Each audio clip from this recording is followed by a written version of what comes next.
Shame and embarrassment is washing over me because as I was looking for the intro, I realized I didn't do it. So last night when I was prepping for the show, I forgot to do the intro. Oh my gosh. Well, this is Graybeard's studio, regardless of the fact that we didn't have an intro for it. And it is episode 70, if you guys can believe that. 70 episodes of Graybeard's Studios. And you're still here. I can't believe it. Anyway, welcome. Thank you for joining us. Now, those of you who voted in the poll for this week's show would have noticed that it was kind of odd. And that is Kelsey's signature. So anytime something comes up weird in the poll, it's Kelsey's idea. So we're going to be doing war comics. You chose it. Could have had underground comics, could have had funny animals.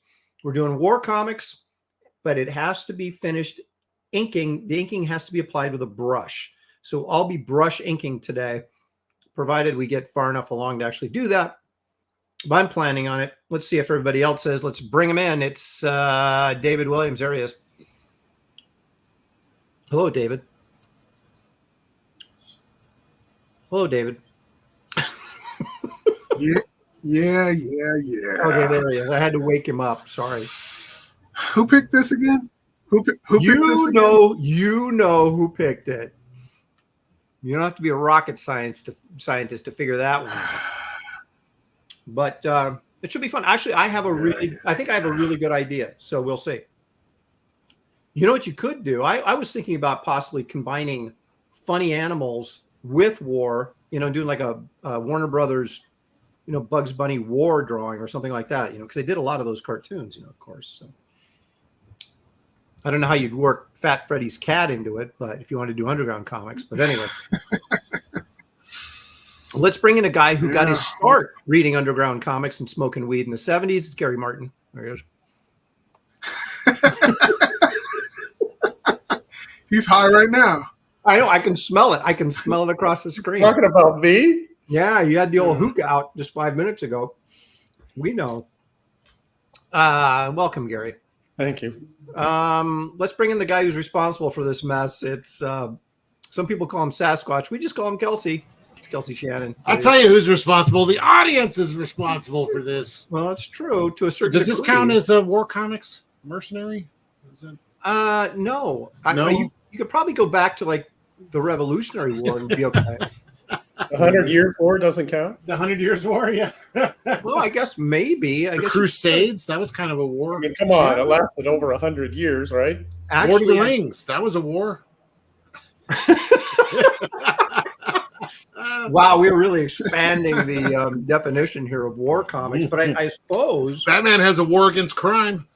Well, that's what David's going to. Yeah, that's what David's going to use. He's way ahead of you. How about divorce lawyers going at it? I mean, that's a war, isn't it? Yeah. No Man says Star Wars. Come on now. It's in the title. It's in the title. Brilliant. Star Wars, yep. Oh, boy. I'm trying to figure out now how I can use Battlestar Galactica. Would that be a battle or in wars? So Sure, that counts, right?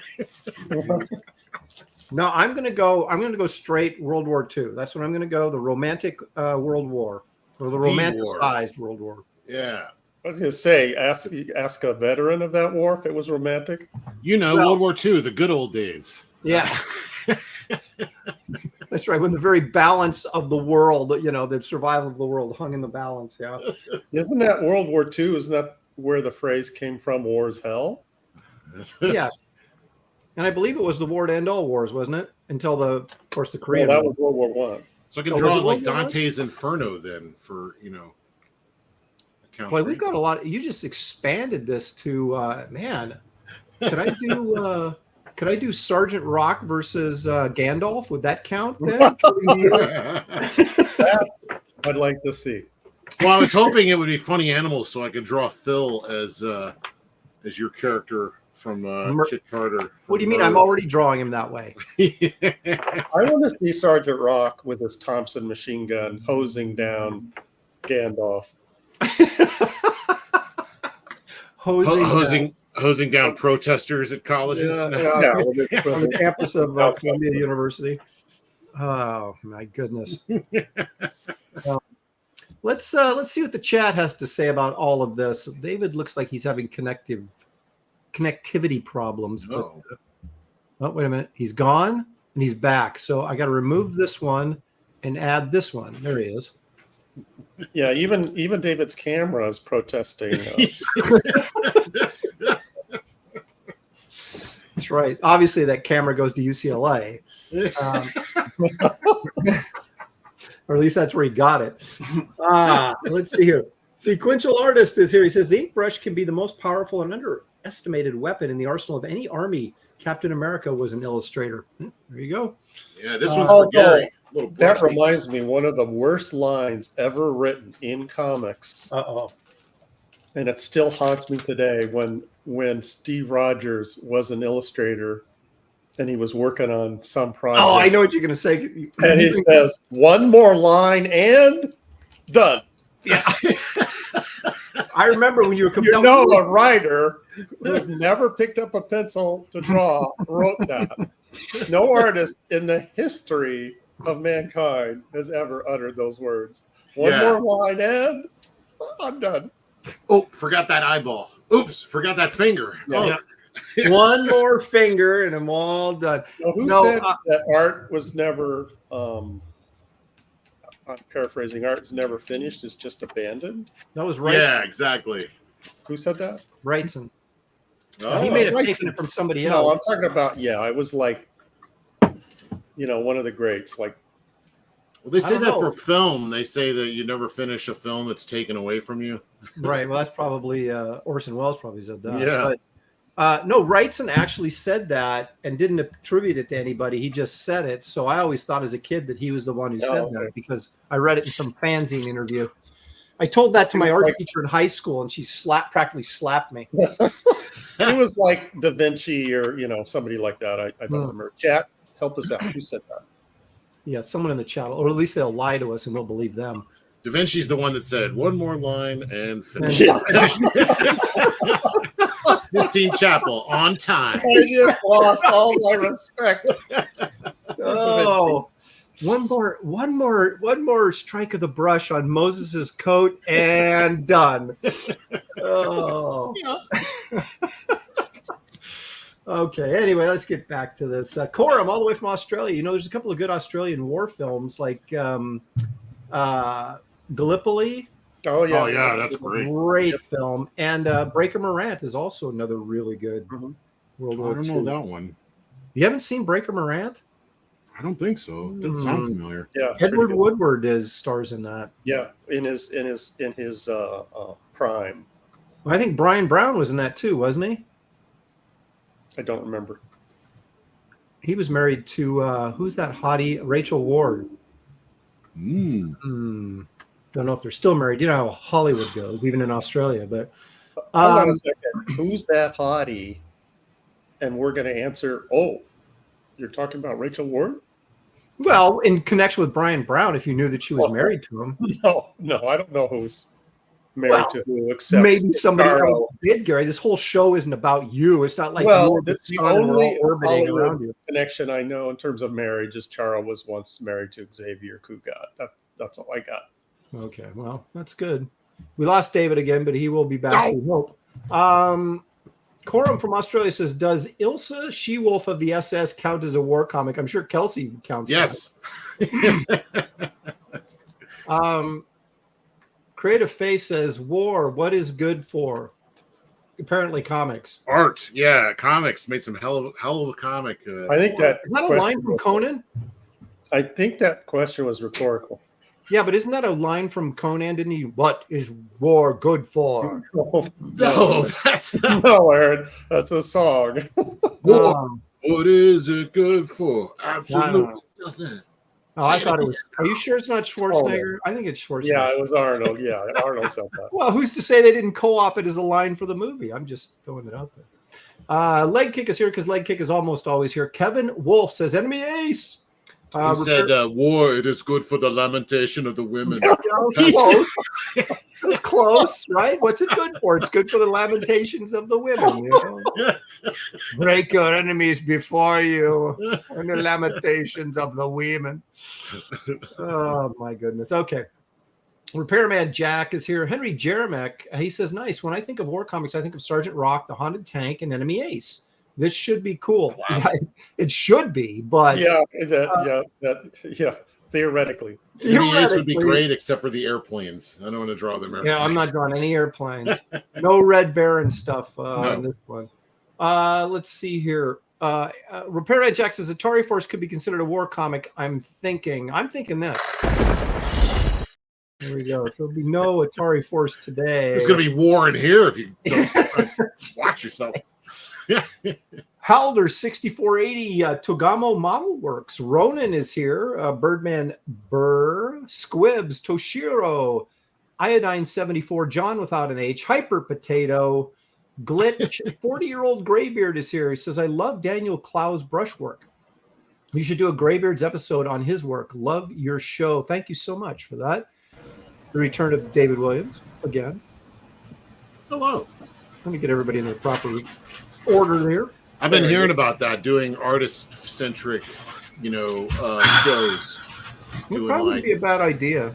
And like you said last week, all Liefeld and McFarlane. Right? That's right. From now on, that's all we're doing is Liefeld, Silvestri, and McFarlane. Dan the Pizza Man Genovese is here. Japanese something Balton Seijin is here. Neil Orr, Ellie Irish Wristwatch, Nomadaman, Hellraiser, Brian Norton all the way from Japan. Neil Orr says for $5. Thank you, Neil. Oh, Gary, I got my brush with Destiny a couple weeks ago. It's a real triumph. Aaron, buy Gary a beer. Nice. Root beer, that is. A root beer. That's right. Did you hear that, Aaron? I heard it. It's a triumph.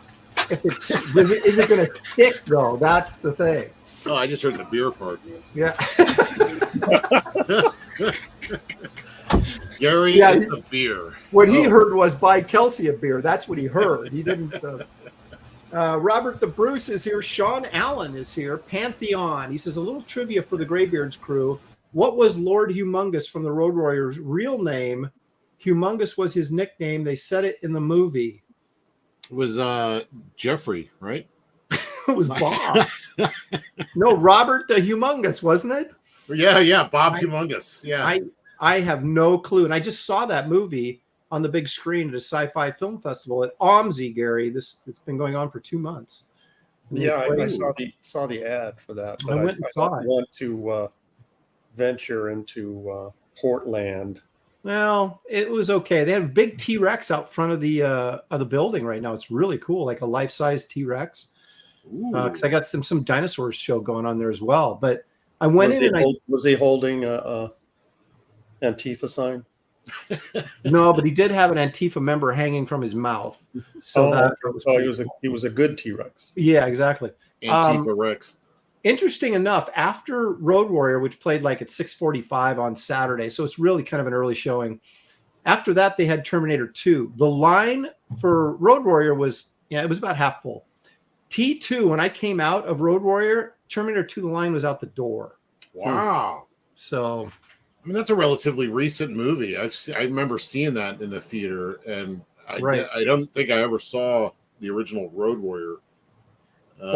I saw Road Warrior on Cinemax when I was like 19, was the first time I saw it. And I'd never seen it on the big screen, except at film school. They ran it all the time in our main auditorium because they being the staff at USC felt it was the best made action adventure film ever, even better than Raiders. So that we were constantly breaking that film down.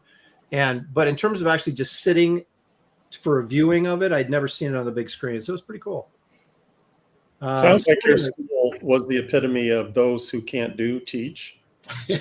Well, I think we know that's true. No, one of our directing instructors directed a couple episodes of Adam 12. I know that.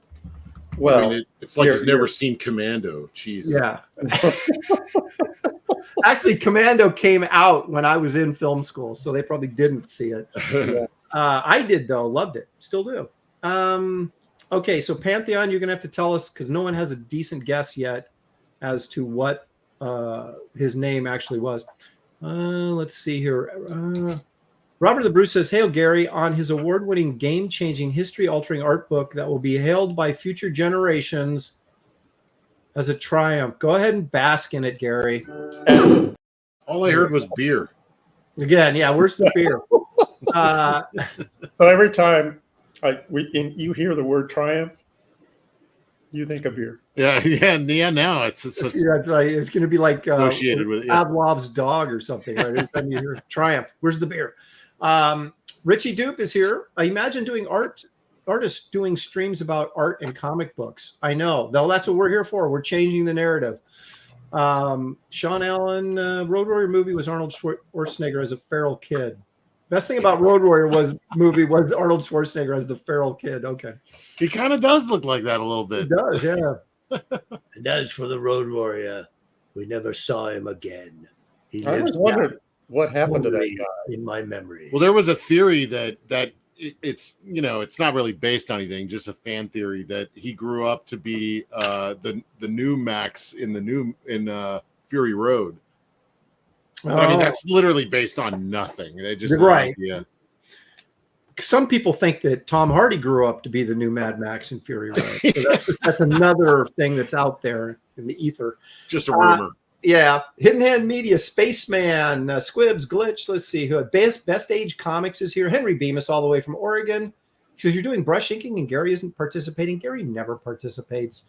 Caesar's here. Green Laser Jabez says, Brohawk. That's what we're saying. Where is Brohawk? He keeps coming and going. Hopefully, he's got some technical difficulties. He's got sunspot. Zombie Chow, Lord Hinson Comics Gator. Love the shirt, AA Ron. I just read Garbage Man last night. Great tie-in with Night Shift, I think he means the nightclub. Thank you. Garbage Man. I remember when I was a little kid, it was exciting when the Garbage Man came. You see the big truck. I don't remember ever feeling though that he had like these huge cans that they would throw around. Like they weighed nothing. He had these huge cans. I still get kind of excited when the Garbage Man comes, and I get that trash actually by the side of the road. Usually forget. Go. Why are these garbage cans out in the street today? What am I forgetting? Pity Maws here says, "Hail Kelsey, always good to see you live." Which I guess is better than seeing you dead. That's true. L.E. Irish Wristwatch says, I'm guessing Aaron is using a Raphael today. I am. D-Wams will be using a Windsor if he shows up. And Kelsey, a brush he found in the alley behind the Dollar General. using an old toothbrush. That's... The alley behind the dollar store. I know, it's like less than the dollar store. This one might work, I think. Oh my goodness. Jay Brett is here. Jimmy Owens has made it in. Thanks, Jimmy. Sorry for was a little delayed. That's all right. So are we. So you didn't miss anything. That's pretty broad right there. It's the return of David Williams. I want to see you ink with that. Okay. Well, he'll use it. And then he'll light it on fire just to spite you, Gary. I dare you. I'm going to use them all at once. Just like... Yeah. Hold it like a fist. Hold it like Eric Larson. No. Yeah, let's see. Wizard Sleeves is here, Gary. Green Laser. We already said favorite. Wizard Sleeves. Jimmy, I did get the super chat. Thank you very much for reminding me, though. Stippling Vaughn's here. Gray Wolf. I've got, by the way, some new alert sounds. Oh my gosh! I can't wait, guys. Send the money in so we can hear them. Jaruga. Belle Winters, who is responsible for the Star Trek parody video that co-starred me, I was pleasantly surprised to see that. Says, "What are we drawing today? We're drawing war comics, but inking with a brush only." I had to throw some stank on it somehow. Exactly. Toxic. Speaking of stank, Toxic Dust 13 is here. Wow. Good segue. Damn. John, this timing is everything, gentlemen. John Delarose says, "Hey Gary, got your sketchbook. Beautiful work. Thanks for that." Hey John, don't call them sketches, please. Yeah, come on. Finished illustrations. Works of art, please. Yeah, but thanks, John. I appreciate it. Dale A is here. Who else? Poison Elvis is here. Poison Elvis. That's a good one. How come no one ever calls themselves Big Fat Slob Elvis. Well, there's Old Dirty Fatty. That's pretty close. That's true. Aaron looked good with hair. I know. I want hair so bad now after seeing that Star Trek thing where I had hair. Thank you, Frankie. Lets everybody know he's here and we couldn't go on without you. So thanks for joining us, Danky, and let's get this show on the road. David. Oh, sorry. I was about to say my favorite part of that video is when they were announcing you as captain and you were like, sorry, everybody. Yeah. They all just started to walk away. Like, sorry. Well, I thought Anna's bit was pretty funny too, where she walks in and goes, "Those mother," and they cut her off. And she's not ready to drop it. Oh my goodness, David, do you have anything you want to share with us today? What is going on? I'll take that as a no. Okay, Gary.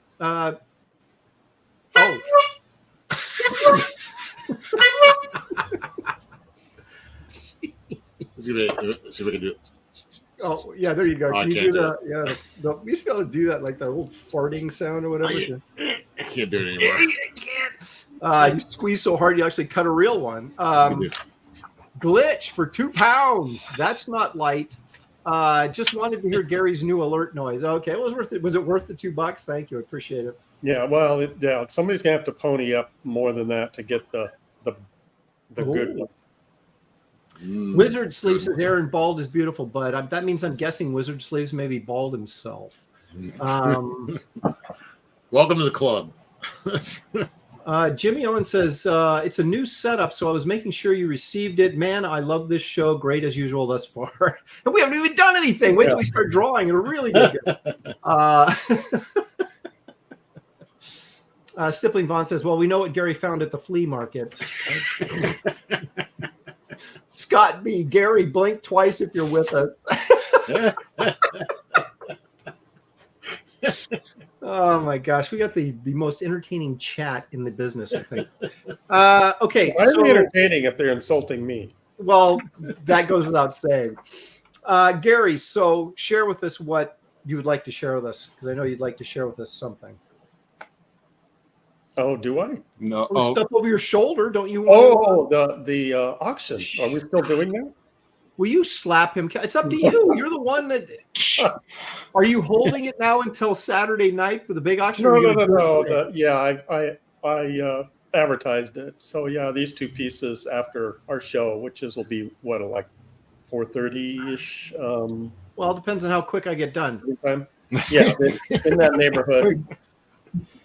So Gary, didn't you already do? Go ahead, David. Didn't you already do an auction? For what? Didn't you already do an auction? Didn't you sell something already? That's what I'm asking. Me? No, Gary. Oh. When? Who am I? Where am I?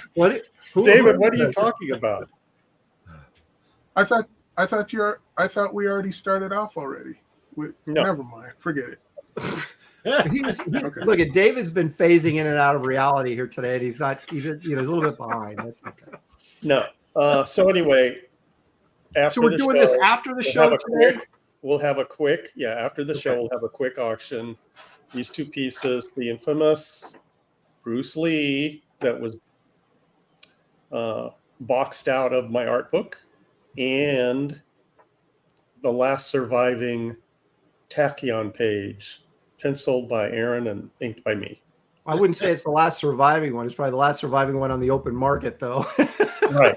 So the rest were burned. I've got them tucked away. I have a hard time destroying artwork, even if it's bad. Do you still have some? Oh, yeah, I got a ton of those. Actually, that artwork in that book was not bad. This is my last one. Yeah. Okay. And we'll show close-ups of them at the end of the show. And but wait, there's more. If I finish this, I kind of sliced my finger open cutting some boxes. Yeah. If I finish this, I'll try to put it up on Ethan's auction. Oh, baby. Wow. Yes, look at that. Bride of Frankenstein. I thought you were going to say you're going to do like a kiss thing and say, I cut my finger, so I'm going to bleed into the ink. No, I filleted the tip of my finger with a box cutter. Okay. Flayed. Kelsey, what wonderful things would you like to entertain us with? I was on the other night I was on Jay Krieger and Perdomo. I don't know if I'm saying his name right, but I was doing it was called For Comics Sake, and they have the audience choose a subject. They spin like a wheel, and like it was death from The Wheel of Death. whatever that comic was. Well, it was Vertigo's. Yeah, it was Sandman. Sandman. Oh God, I've been trying to think of what that was for 2 days now. I couldn't tell you what the hell that was. Gosh. Yeah, Neil Gaiman, right? Yeah. Okay. Yeah. So yeah, this is how it came out. That it was pretty good. I got to mail this out in like a month or so. Yeah, like try 6 months. But I almost had some Muppet face going on. You did. Look at that. I hold down the Muppet face. Very nice. I love that. Color's great. I love it. It's a nice piece. Thanks. Yeah, you never do stuff like that on this show. I know. There's always ratings a possibility. Get the ratings up. Here's another super chat, Gary. You're behind here. Oh, You're giving some sort of now I'm doing your job. Why are you even here? Okay. John, for $2, is everyone on the panel high today? A little bit. Kind of feels like that, doesn't it? All right, I have something to share, and I'm going to share it right now as soon as I turn this light on. Okay. All right.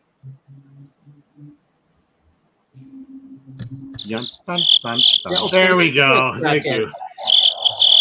All right, now I'm not quite done with it yet, but we're almost there. I've been working. Is that the acrylic painting? It is acrylic. This is my fourth acrylic painting. Wow. Got to do her face is almost done. I have to do the eyes, which I haven't done yet, but the face is done. The figure is pretty much done. I got to do the metal bikini, obviously, then punch up the background a little bit. But dig those abs, baby. Yeah, that looks great. Yeah, I love all the colors. You almost did the same kind of color scheme with the background, that blue, green, purple.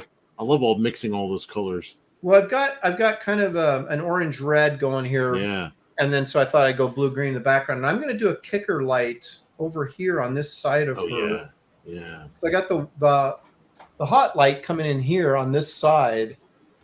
And then I'm going to have pump that up. You're going to have like or are you leaving that skin tone and then doing like the well, you can see it's pretty hot. Oh, okay.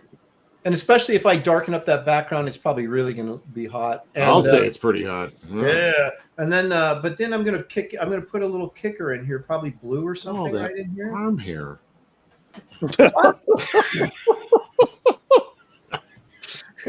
My eyes. But I had a really difficult time with this, and I finally figured out what I wanted to do, and it actually looks pretty good there. That shadow underneath the rib cage. Yeah, it does. And like one of the most problematic areas on females' rib cage. Yep. The jawline is another one for me. But yeah. Well, my biggest problem when I'm doing these paintings is because they're just sort of like I'm just kind of winging it just to kind of, get my familiarity back up with the medium. As I'm not planning out my color scheme very well, and I'm not setting up my palette, so I end up screwing up a bunch and then have to fix it. Where if I just would be a little bit more organized and plan it out, I could probably get through this pretty quickly instead of keep screwing it up and then having to fix it. But hopefully finish this up in a day or two, and then this is it, and I'm going on to the Kit Carter movie poster after I finish this. But I finally got a good feel on what I want to do here, and I think I can do it pretty well. So I'm excited about that. But anyway, and I'll have you know that Joe Jusko told me specifically.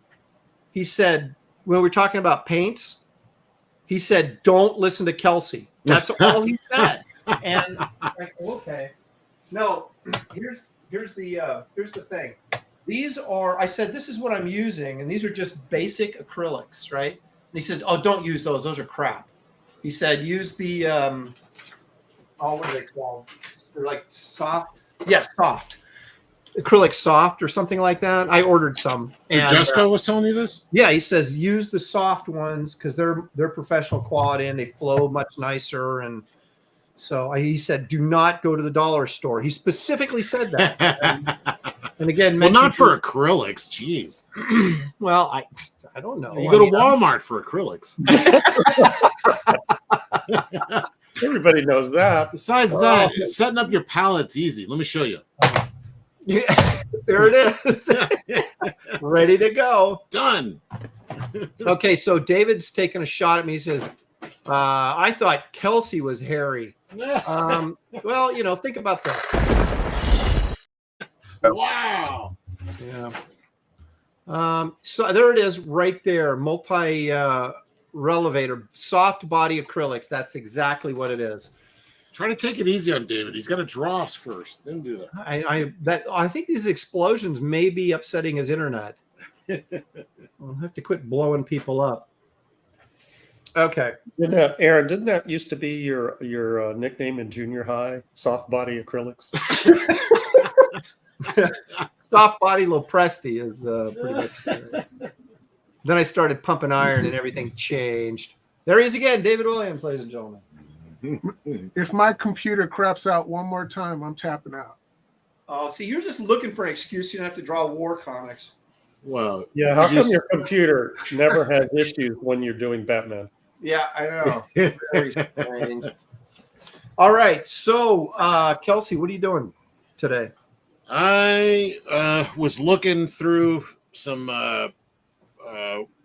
what's his name, Joe Kubert, because he's good old what's his name? I can't remember anybody's name, but he did some of my favorite, just everything, favorite Tarzan, favorite war stuff, and ran across a character that I'd forgotten about that I used to love, was Unknown Soldier.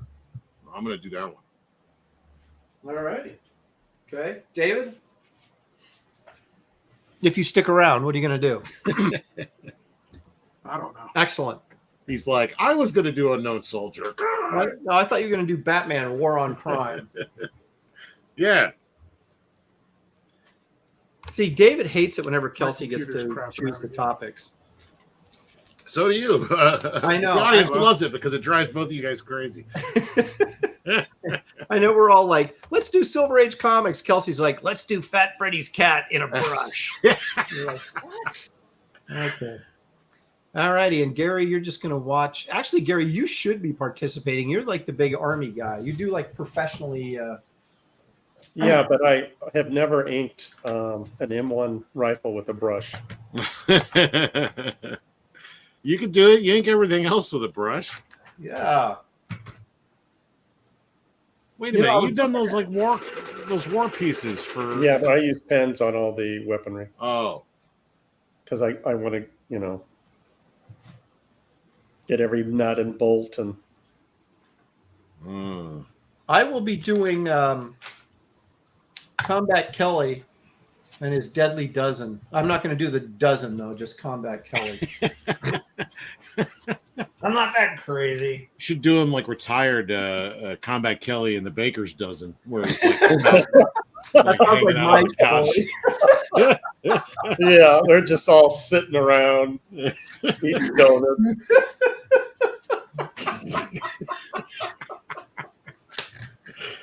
Big old fat Combat Kelly sitting in his easy chair with his Baker's Dozen.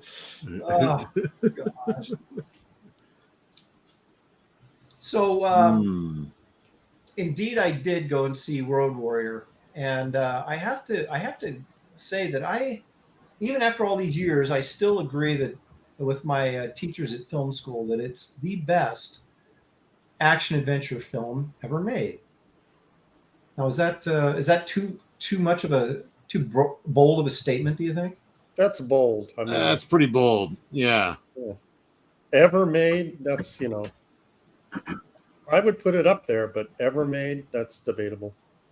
Well, he was. I'm not saying it isn't, but I'm just saying that's. It's cause for discussion, is what. Yeah, I mean, I'm saying it isn't.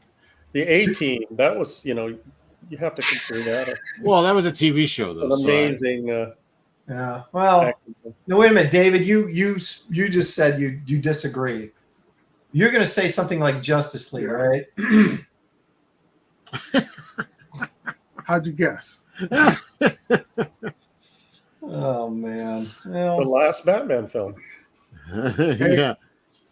Hey, how about could Captain Marvel Jr. going up against Captain Nazi count as a war? Because it was during war times that they did those comics. as long as there's some explosions in the background, yes. As long as Okay. everybody has an AK-47. No, I don't know. What? You know those what were those grenades that the Germans used to throw? They're like stick grenades. I was looking at that earlier today, and it was like, God, it looks like one of Gary's corn dogs. I wondered if they would. Weren't those called pineapples? I don't No, know. that's American. Oh, It was tiniti on a stick. what? There's an inside joke in there that I Let's don't change the have any subject. clue what you're talking about. Aaron, I would never, in any situation, dare to throw a corn dog. But what if it was wired, for explosion? When they bit into it. Explain the backstory to that. Explain the You back. usually explode after you eat a corn dog. That's anyway. right. Yeah, that's post digestion. Okay. All right. Well, I was a little confused there about exactly what we were talking about. So, no, the reason that I think that the Road Warrior is the best, technically speaking, I think I don't know of any other movie, and maybe I'm wrong. I'm sure he wasn't the first one to do it, but maybe he was. George Miller, in all those chase scenes, the camera was attached to the cars and vehicles all the time. So you were constantly moving and part of the action, as opposed to, the camera set up on the side of the road or in front of the car or whatever. Didn't they do that in I don't know. Bullet? Or like in French Connection? That camera was like all over the place. Weren't those before that? Yes, they were. So there you go. But I'm there not goes taking my away career from out it the though. window. I mean, But in film school, they were showing how, like, he was leading the eye and all these different things with different shot to shot, and that it was really pretty amazing actually, and for what he got out of a considerably low budget film. yeah, and he was like he was in medical school, or he was going to be, or he was a doctor or something. Really, I didn't know. Yeah, that was like his real profession. And then he like dropped all that to go make a movie. Good thing it worked out for him. Yeah, it led to Happy Feet. Okay, well, yeah. Jimmy Reyes is asking me to read his chat, but I can't find anything other than read my chat. Maybe that's what he wants you to read. Yeah, consider it done, Jimmy. Okay. Jimmy Reyes, check. I want to know. Pantheon said that the Humongous had a name, and I want to know what it is. Yeah, be on the lookout, Gary. Yeah, we're looking for Pantheon. Help us out here, man. Fill us in. Pantheon is telling us what? What the Humongous's real name was in the Mad Max movie. Oh, okay. Yeah, Pantheon, can you give us an update on that, please? Well, see, his first name was Hugh. His last name was Mungus, right? Humongous. The Ayatollah of rock and roller, Hugh Mungus. I don't know what I consider like the best action event. I mean, that's pretty damn good. Well, they were comparing it to Raiders at the time as being a better film than Raiders. Oh, jeez. Raiders is a more fun film for sure. So I guess it depends on, what your criteria is, right? Just don't make me choose. Yeah, our brains are going to explode. I mean, how do you define what's better? I mean, they're equally like some of the greatest movies ever made. So True. All right, I'll let it go. just okay, in just drop terms of pure entertainment, I would say I was entertained more by raiders, though. Yes, Yeah. I would too. But I think they're talking about the mastery of filmmaking, Okay. just from a technical aspect. I All think right. what they were pushing. The snobbery of the art Yes. professors. Yeah. Okay. Well, they were, they told us, they said, if you went in and talked to people, you had to write this essay, right, to get into film school. And they would then, based on your grade, all the other stuff. First of all, you had to get into USC. And then once you were accepted to USC, you had to try and get into the film program. And they only accepted 100 people a year or something like that, whatever it was.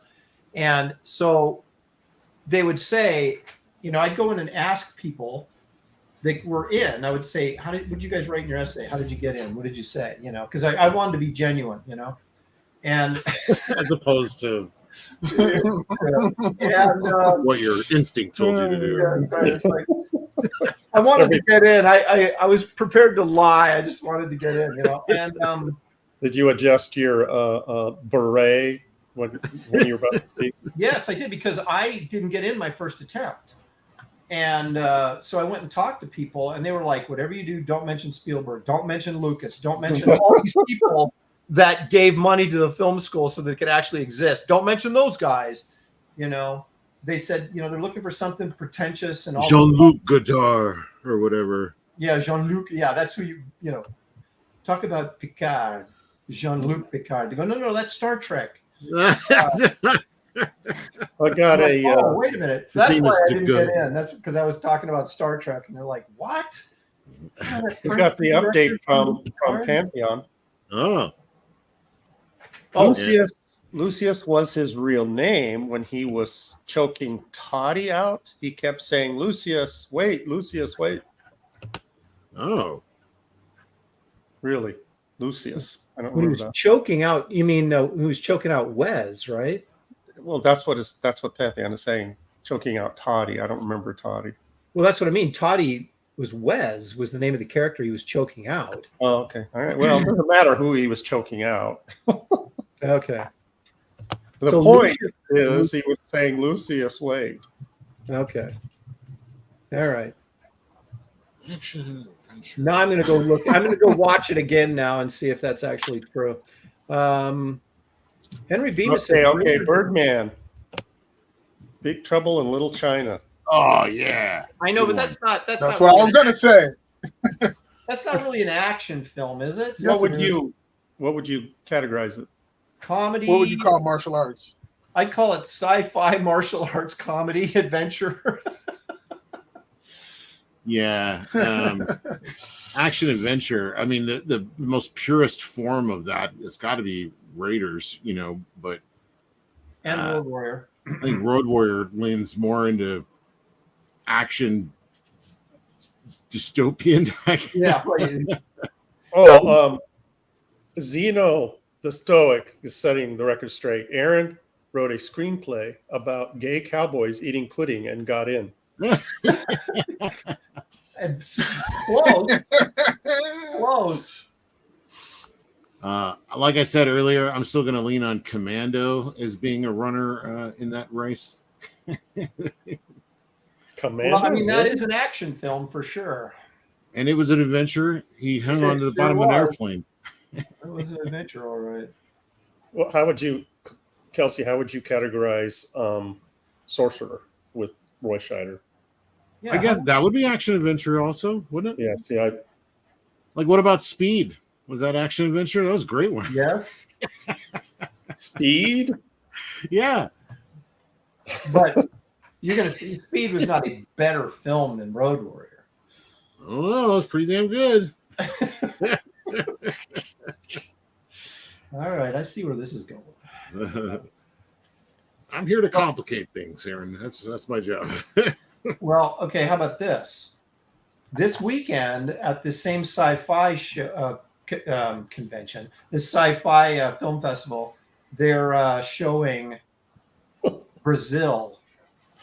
Oh, really? Good action adventure, that one. That's a great film. That is, it's maybe the weirdest film I've ever seen, but it's also one of the most brilliant films I've ever seen. David, what are your thoughts on Brazil? I love Brazil. Yeah, great Great dancing there. That's all you're going to say? Is that I know you have thoughts on Brazil. Deep thoughts with David. My Whitaker. computer, There you go. That's what happens when you ask him about Brazil. Yeah, your mic is breaking up. Computer. Jimmy Reyes Computer. is setting me straight. It doesn't matter that someone is being choked out to Gary. He only cares what their last words are.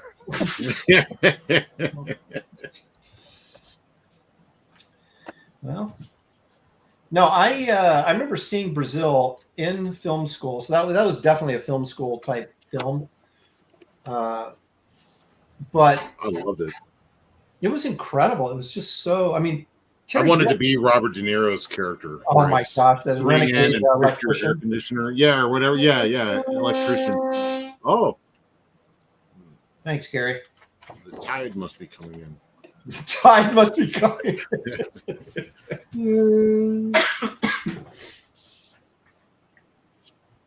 No, it was. Aaron. I don't even know if you. Yes. Oh, is that one of your sound effects? Oh, okay. I actually thought that was something driving by your window. That's why I was.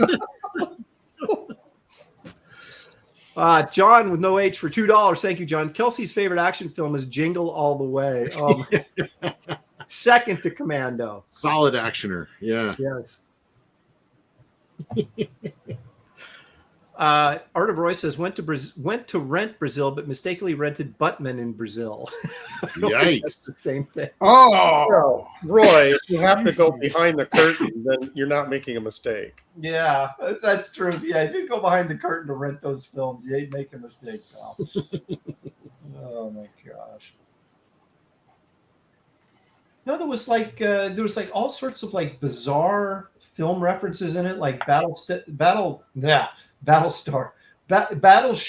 Potemkin and other classics that were sort of just he would have like shots in there that were from these classic like films and just for no particular reason other than just kind of to see if you're paying attention, I think. But Terry Gilliam's like a really interesting filmmaker. What about He was Tango gonna and do Watchmen. Cash? That was a good one. Well, is that the one with Stallone and Kurt Russell? Yeah. And what's her Tango face? and Cash. The hottie is Stallone's sister. Oh, that was Lois from Lois Yeah, and yeah. Clark. What's her name? Terry Hatcher. Yeah. Oh, she's burned into my psyche. I've never seen that film, even though I'm a Kurt Russell and Stallone fan. Ah, it's fantastic. Yeah, It's one of those great guilty pleasure movies. So on a double bill with the Commando, you're right there. Yeah. Well, it's got a Jack Palance as the bad guy. Oh, well, there you go. It doesn't get any better than that. Yeah, He's like, Tango and Cash. My number one guy. I'm your number one guy. Richie Duke is saying Baron von Munchausen. I don't know if that qualifies as Good solid action adventure. film or Terry Gilliam film. I remember that great double feature of Road Warrior and Adventures of Baron Munchausen. It was a good, it was a good combo that night. Oh my gosh. Man, I can never do that great John Buscema like stance, where good power stance. Yeah, it's mine is never Get quite. line, Kelsey. Huh? Get in line. Yeah. Who else can do a great Buscema power stance? What's like no matter what you do, it's never quite as dynamic as Big John would have done it. Oh. Except David does that every day when he's looking at his outfit in the mirror. Yeah. He does the John Buscema stance. Yep. Yeah, looking good today. No, he does the Black Bolt. Or was that the Moses stance? So let it be written, so let it be done. Oh, wow. That's right. Yeah, Yul Brenner extends his arm out, standing there majestically. So it is written. So Yeah. David and I have had that conversation. Did Kirby steal that from Moses, or did Moses steal that from Kirby? Well, Yeah, I Kelsey, think Kelsey, David's almost ready to ink, so you better get going here. see now you got me redoing my Combat Kelly stance because it's not Buscemi enough. Yeah, you're gonna need to like definitely widen that gate. Even if it was Severin that I'm, that drew him, not Kirby. I'm gonna put a lot of black John, in this. what do you got for me? What do you got, John? Give me something. Aaron, Yeah. would you qualify this as an action film? Could you pull up my screen? Oh, Oh yeah. which part? Trucker bullets. Actually, I think Jaws is a horror suspense film. Okay. Oh. Do you think that bat anti-shark spray, what was it called? Yeah, anti Shark repellent, yeah. You think that was effective against that? Well, it wasn't against that rubber shark. I don't know, how it would fare against a 20-footer, 25, 3 tons of them. Marcus Killigrew has a great suggestion. We should do romance covers sometime. Oh yeah. What do you think about that, David? Well, David does romance So you wanna covers make every sure- time he draws Batman. There you go.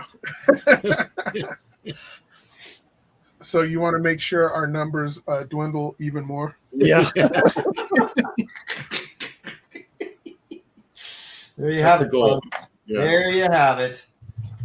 We're all about the ratings, guys, and No, you just have to draw a romance cover, Rob Liefeld style. Yeah, yeah. Right. well, there you go. If you put Rob Liefeld romance style covers, That would be Liefeld interesting. style, yeah, we'd have.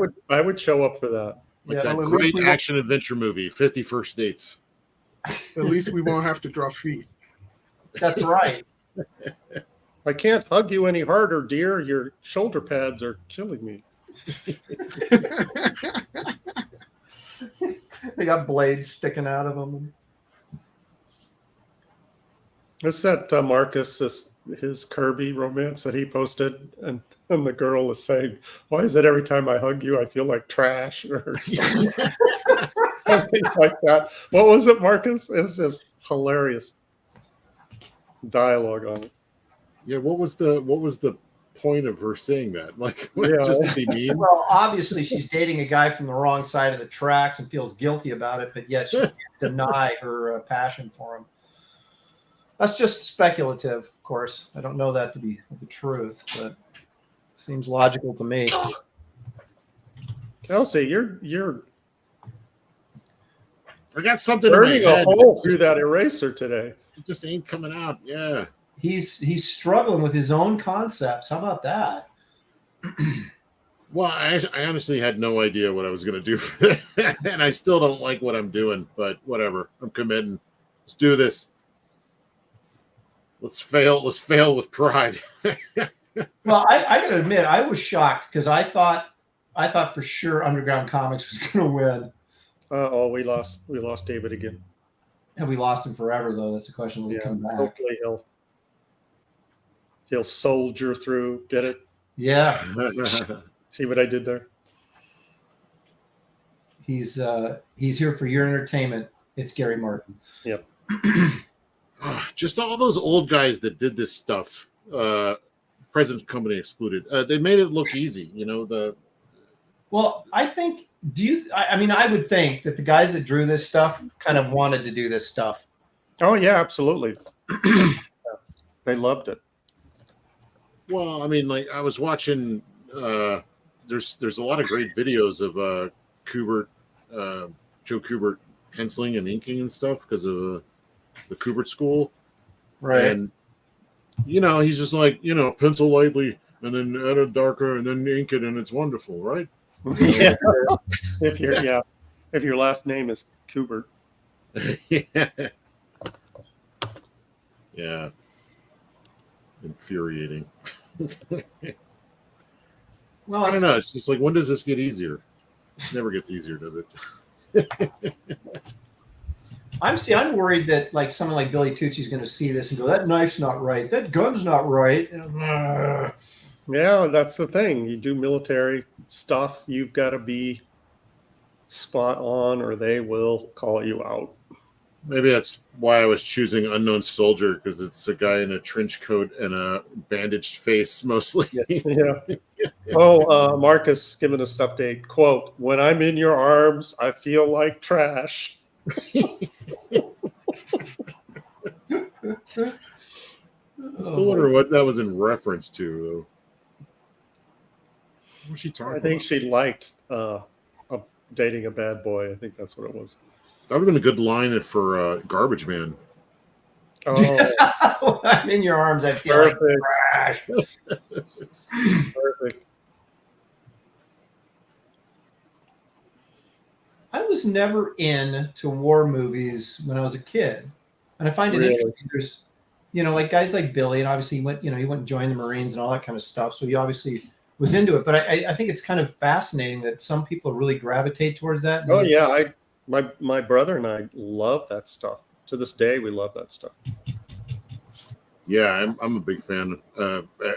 Even like the artsy stuff, like Bridge Over the River Kwai and things like that. So Yeah. good old Dirty Dozen kind of stuff. I love the Dirty Dozen, Kelly's Heroes with Clint Eastwood, but those are more like novelty type. Yeah. War I used to films. watch the TV shows, the comedy ones, like like what's the one with the airplanes? Black Sheep Squadron. oh yeah, that Hogan's Heroes. Combat. Hogan's Heroes is a comedy though, so That's what I'm saying. I enjoyed all those.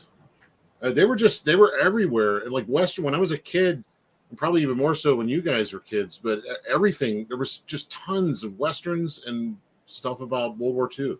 Yeah. It's just everywhere. it was we kind of got the tail end of the Western era. But I just think that World War II got romanticized so much that it became, quite a bit of fodder for television and movies. Yeah. And it's more nostalgic to me now. I'm more interested in it now than I ever was as a kid. But there's a lot of stuff, have been made recently that's really good World War II stuff. And I would include Band of Brothers as recently.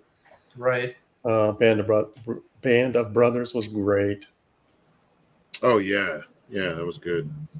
The Pacific, I never finished the Pacific. Not as good, but still definitely worth watching. Yeah, and then but Band of Brothers, I watched that recently, and it still holds up. Still solid show. Yeah. I watched Band of Sisters and was like, this is what the heck is this? It's about the WNBA, right? Yeah, it was terrible. What was it? All girl rock and roll band? Yeah. What is this? Band of Sisters. Boy, I'll line up to see that. Did you guys see that George Clooney film where they were in World War II but they were there just to save like artifacts or art? Oh yeah, the Monuments Men. Yeah, I don't know. You didn't like it? I did not like it. I questioned the. What? I don't know. It was like, is that really? I mean, no. That I don't know how much of that was true, but is based on. Well, no. It makes me wonder. Is like, are we putting the importance on the wrong thing, or out there killing guys left and right, and going, but make sure you save that painting? Well, those guys weren't soldiers; they were, art historians. That's true. Maybe I just have a thing against George Clooney. I don't know.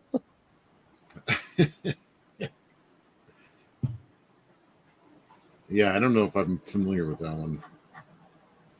John, Roseanne's husband. What's his name? Oh, John Goodman. Yeah. He was in it. I think Matt Damon was in it because anything George Clooney's in, Matt Damon's in. Matt Damon. He speaks. I always think about him from Team America. Matt Damon.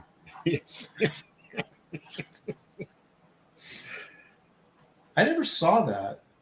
Oh gosh. Now, Aaron, I'm having camera issues. Yeah, it's just us, Aaron. Oh, David's gone again. Yeah, should someone call David? Call him what? Exactly. What do you want to call him? We don't want him to Everything give, under the sun, yeah. we don't want him to give up. We want him to keep trying. I'm ready to give up. My gosh. What the hell? I'm just gonna start inking and just hope for the best. I think maybe that's the best. Yeah. Then start painting and hope for the best. Yeah, that's the way it's done, right? I can't call David because I'm using my phone as my camera. You want me to call him and see if he's actually done? Tell him to keep trying. We love you, David. All right, Kelsey, regale us with my war stories. My story of war the swamp while I call David here for a second. Well, it was back in hot 5. It was a hot, sweaty summer in the swamp. That's redundant, isn't it? Yeah, it's true. I actually have a friend that lives in an area here called False River, and he has a pet alligator named Otis. And he does. He has and it's not like it chained up outside. It's just swimming in the bayou, like right next door. So it hangs out around where he lives? Yeah, well, he calls it. He's like, he'll come out with like some leftover pizza and go, Otis! And sure enough, this alligator will come swimming up. That's why a gator hangs out, because he knows he's going to get some grub. Yeah, they lose a lot of small animals there, though. A lot of dogs. Small children. I haven't seen a cat there in years. Actually, All right, I'm back. What'd I miss? He's telling his Otis the alligator story. Oh. Yeah. Oh, have I told that before? You've got that old Otis the alligator story. This alligator has a name? Yeah, it's a friend of mine's got this, and it's not like it's tamed or nothing. He just, I don't know how he got it to respond to its name, but he just started calling it Otis. Yeah, I guess because now that noise is associated with leftovers. he would throw it pizza and stuff. Anything that alligators should actually eat other than junk food? Children. What are you going to do? You don't want to give them your live chicken or anything, It's like you need that for eggs, right? You're not going to sacrifice your chicken for, entertainment value. Maybe on this show we might, but that's true. Why would you throw them a pork chop? I paid good money for that. Here, eat this crappy leftover. Yeah. So Aaron, did you call David? I did. And he is struggling with his internet, but hope springs eternal. Yeah, what the heck? Does he think it's an internet issue?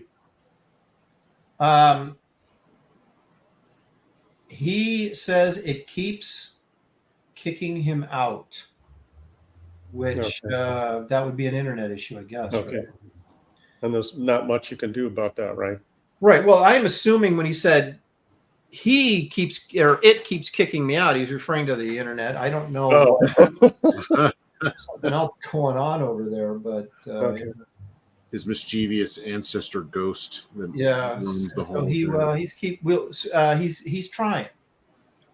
He's trying the best that he can, and that's all we can ask, really. Oh, I can also ask that those of you watching right now, if you would be so kind as to hit the like and subscribe button, so that next week we can bring you something better than what you're seeing right now. There's always hope. There's always hope. No, I usually get a couple people out of pity that will like and subscribe to the the program after A pity like. It'll be next week. Will be Saturday morning cartoons from Rob Liefeld's point of view. Yeah. The Vespa guy, Kelsey, isn't that how Lake Placid started out? The lady had that crop. That's right. Yeah. She Now, fed there as is a a great pet, and it got acupuncture bigger and started eating folks. Now that's a name I've not heard in a Quite some time. Lake Placid. That was a fun one. That was one of those great audience movies to go to because everybody's like screaming and throwing popcorn. I've been to a few of those where you're not going to get a highbrow audience to see that. No. Oh, Glitch says I can unsubscribe and subscribe again if I don't know how helpful Aaron. But Yeah, everybody unsubscribe and then subscribe again. And then yeah, but don't forget to subscribe again. That's the thing I'm worried about. Is like, oh yeah, I just unsubscribed from Aaron's channel. I've never felt better. Okay, but can you subscribe now? I was wondering what the problem was. Yeah, he's like, yeah, I think I'll go refund my campaign too, donation. Oh, this is great. I've had this sickness in the pit of my stomach. I don't know. Turns out it was I also want to reiterate, if anyone has a chat noteworthy, it'll be worth the extra, dough. Oh, that's right, because you've got the special. Yeah. Mm-hmm. Oh, okay. So yeah, you got to pay up to see what. Yeah, $2 ain't gonna do it. What other tricks he's got in the bag? Yeah. Any whoopee cushions? Well, I have a machine for that. I don't know. Oh, yeah, that's true. Oh my gosh. You know what Combat Kelly says? He says, let them have it, you crummy ex-cons. They laughed at the Deadly Dozen, huh? Okay, let's shove that laugh right down their throats. Stop the Luftwaffe, and win the war. It sounds easy on the surface. The Luftwaffe. Yes. Comics Legend is asking when the auction starts after the show is finished, which is at 4:30-ish Pacific time. Well, it might be closer to 4. Actually, it's going to have to be closer to 4 because I have to do that Star Trek show. Closer to 4. Dad's Den says Gary's version of OnlyFans. Yikes and away. All right. I'm good. I'm having internet troubles. Yeah. And so the show ends. My dog table's on fire. No more war comics ever. My cable's on fire. Now, Gary, what was with these like spats that they wore over their boots? They're just what do they call them? They call them gaiters, right? I don't know. You're the military. No, it's just I think the Marines wore those in the jungles. What was the point? To keep critters from crawling up your leg. Oh, well, okay. Crawling up your leg. Yeah, obviously you haven't frolicked in the jungle. Not like Kelsey has, no. But yeah, I think that was just to protect their legs, shins. All right, well, I'll buy that. Citizen Rhoda says, keep stuff out of your boots. All right, screw this. He's starting over, folks. We're just going straight to ink. We're gonna see what. Just when in doubt, black it out. Yeah. From what I'm seeing, it's it looks action oriented. It's passable. Yeah. In film school, they told us if you can't solve it, dissolve it. Well, right. The magic is brush out and just. The magic is in the ink. Okay. Only brushes I'm gonna break out the. Attention, Aaron Lopresti. So $5 is enough to get the. Step from your vehicle with your hands behind your head. John with no H for $5. Thank you, John. Gary trying to turn show into ASMR stream. At $50, he scratches a corn dog against the mic.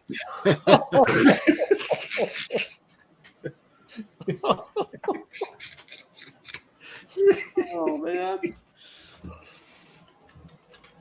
Sir, put your pants back on. That's right, sir. Put your pants back on and step out of the vehicle. Yeah, David's in the chat now. So I Yeah, think well, he you might- know, he might have officially given up. if you You can't, guys ever- David, if you can can't join comment and in the quit. chat, then your internet is working. You ever have this problem? I think we call this problem fear of subject matter. Yes, that's time to. Yeah, Kelsey, I'm sorry. That's time to throw that thing away. Well, they're all Or like else that. Yeah, Hold on, I got an idea. reinforce it with tape. There you go. Well, what was that? See that was That was real his other loud. horn. There's a super Yeah, chat. that was the Jokers down the street. Okay. The Jokers, like the Jokers gang. I'm going to do a little lettering here to spice mine up because Uh-oh. the artwork isn't making it.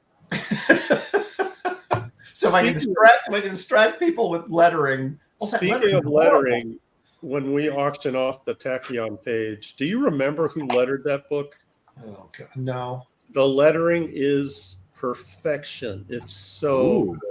Really? Is it on the page? Is it on? yeah, like- lettered on the artwork. Oh. I'll zoom in on it. It's like perfect. It's so good. It almost looks digital. It's so good. But that was before, digital lettering. Those are the good old days, man. David is saying, I stream on my wife's computer. My computer won't allow me to stream whatsoever. Well, are you saying that your wife then is using the computer and you can't access it when you have a hit show on and you're But David, and then David continues, I still win even when I'm not here. Well, those we are- win, that's for sure. right?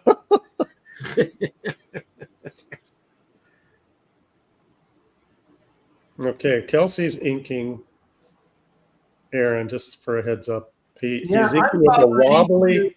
He's inking with a wobbly brush that he slapped together with tape. Now, I can't use the brush pen. I've got to go and get the old Yeah, dip it in the ink, yeah. right? The pen part disqualifies you.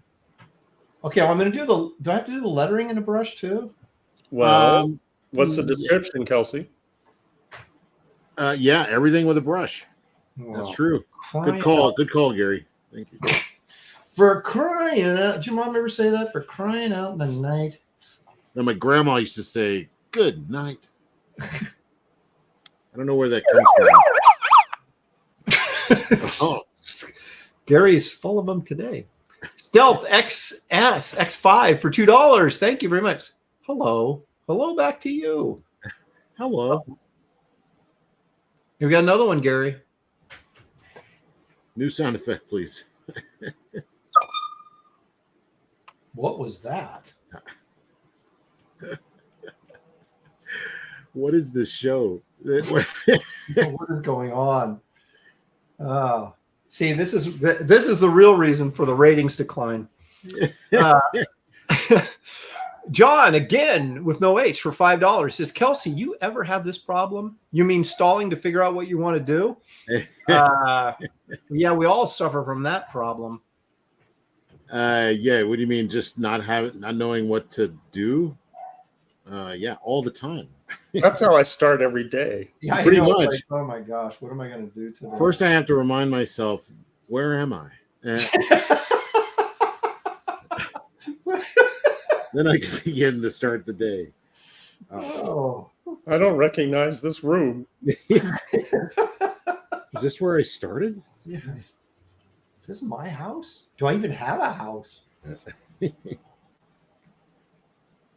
Dad's Den of Pop Culture says, Kelsey could continue drawing comic books with the tools left in post-apocalyptic world. Yeah.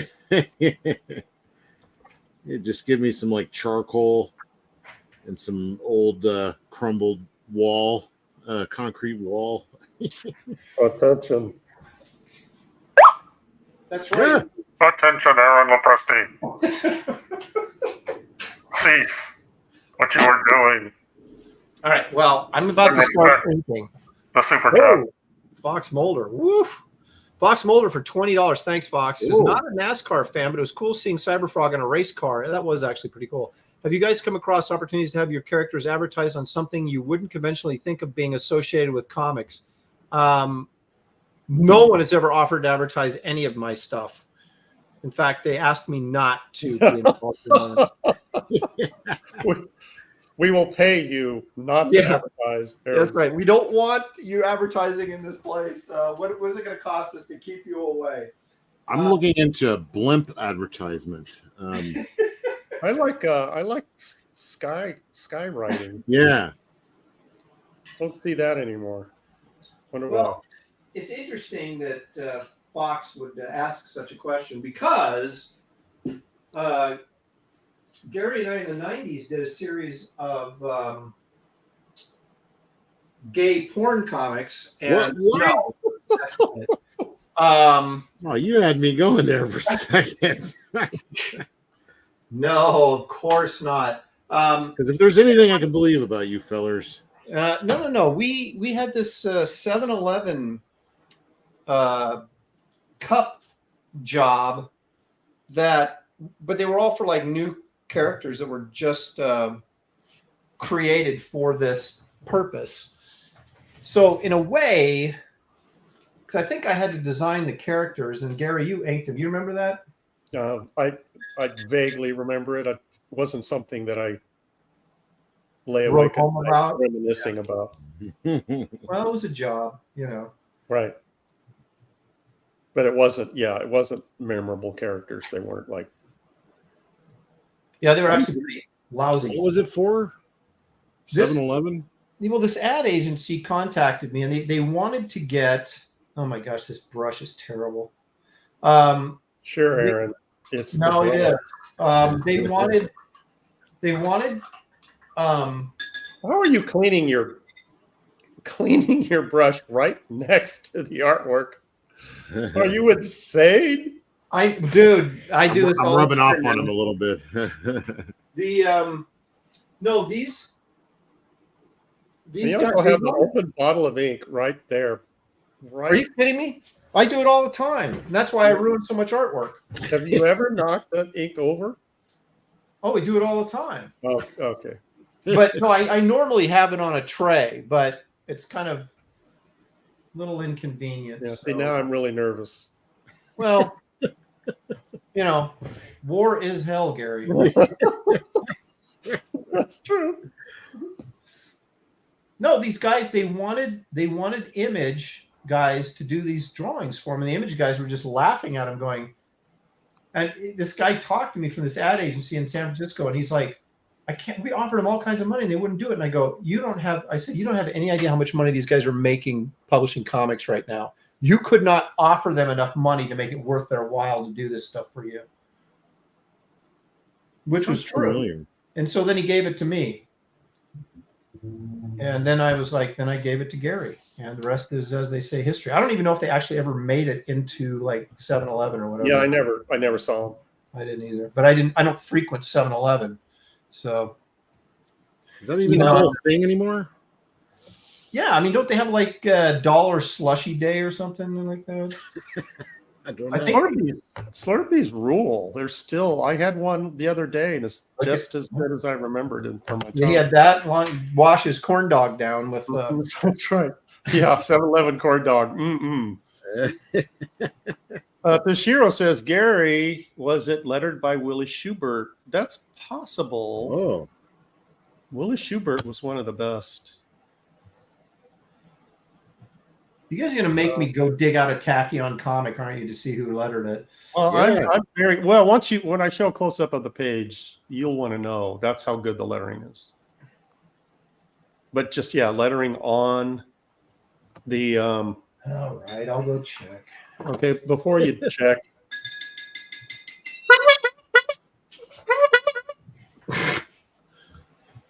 David G for $4.99. Aaron, wanted to thank you for reminding me about Jazz Maynard this past Sunday. Meant to order it a year ago after Kelsey and Rich covered it. Oh, Yeah, that's a great one. well, thank you. Yeah, I was talking about that on my Sunday show. What's the guy's name? Ibanez. Oh yeah. Roger Ibanez, the artist. Great stuff, man. Yeah, he's talking about brush slinger. That guy's doesn't he use a lot of brush? Well, someone was saying that it was all digital, the brush, but Oh, what? No, I don't think I don't so. know. I haven't seen any of the originals, so I don't know. Willie Schubert says Marcus Kilogram. Marcus knows. Let me take a moment here as we got about 30 minutes to wrap this up. Please, yeah, put us out of our misery. He's like, can we wrap it up in like 5 minutes? Do a little, advertising to keep the doors open, as they say. I have a campaign. We like to call it Kit Carter Planet Doom, the graphic novel. It's 64 pages of sci-fi adventure comedy goodness. Written and drawn by me, inked by the great Matt Ryan, colored by the marginal Kelsey Shannon, and wow. No, I'll back that up. I'm feeling pretty marginal at the moment. Yeah. Well, All your backers are going to jump ship after hearing that. No, it comes in a hardcover like this and a soft cover like this. Here's some of the art that myself, Matt, and Kelsey have worked on so far. Luke, I am your father. There, I just ripped it off. I just ripped off the dialogue from Star Wars and just changed the characters. I think you'll really enjoy it. That's your back cover by Dan Lawless. Little Gary Martin pinup you'll find inside the hardcover only. Has a little art gallery in it. Hardcover only, because that's how I roll. That's right. You can get T-shirts, black and teal. You can get the sketchbook, which is also 8.5 by 11. Fits very nicely next to the graphic novel right on your bookshelf. The movie poster, which I've been talking about forever, but have not started painting it yet. But you still got like 10 or 11 more practice pages to no, I've been focusing on getting the pages done. I'm halfway done with page 52 right now to 64. So wow, you're burning through it. Yeah. So, but I've got to start making time to actually paint this. So I'm going to be doing that here, and but we'll still keep my page count going. Just means more blood, sweat, and tears from me. Kit Carter shot glass with the laser etched Kit Carter logo in it, part of the whole shot glass collection. We've got 4 trading cards unlocked. So those are stretch goal. Those are freebies you'll get with your order. It's David Williams does a couple of the cards. I do a couple of the cards. It's just good fun for everyone. And you can buy the Garbage Man trade paperback, the Power Cube trade paperback. You can get Wraith of God #1 second printing and Wraith of God Blood Hunters, which is Wraith of God 2, if you missed that. So everything you could possibly want with my Empire Comics label is available right here on this wondrous campaign. There is a link in the description of this video. If you haven't backed, please check it out. If you have, thank you so much for your patronage. We couldn't do it without you. Couldn't do it without you.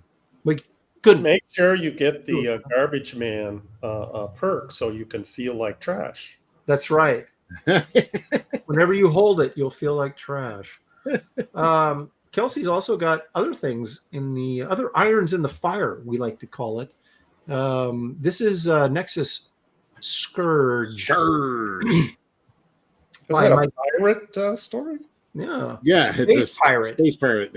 So this is written, of course, by Mike Barron, the co-creator of Nexus, illustrated by our own Kelsey Shannon. And I'm the other creator of Nexus. Are you? No. No. Okay. It's trying to steal Gary the thunder. dude. Now this feels very sort of dude-esque. Were you like trying to stay on that same sort of Yeah.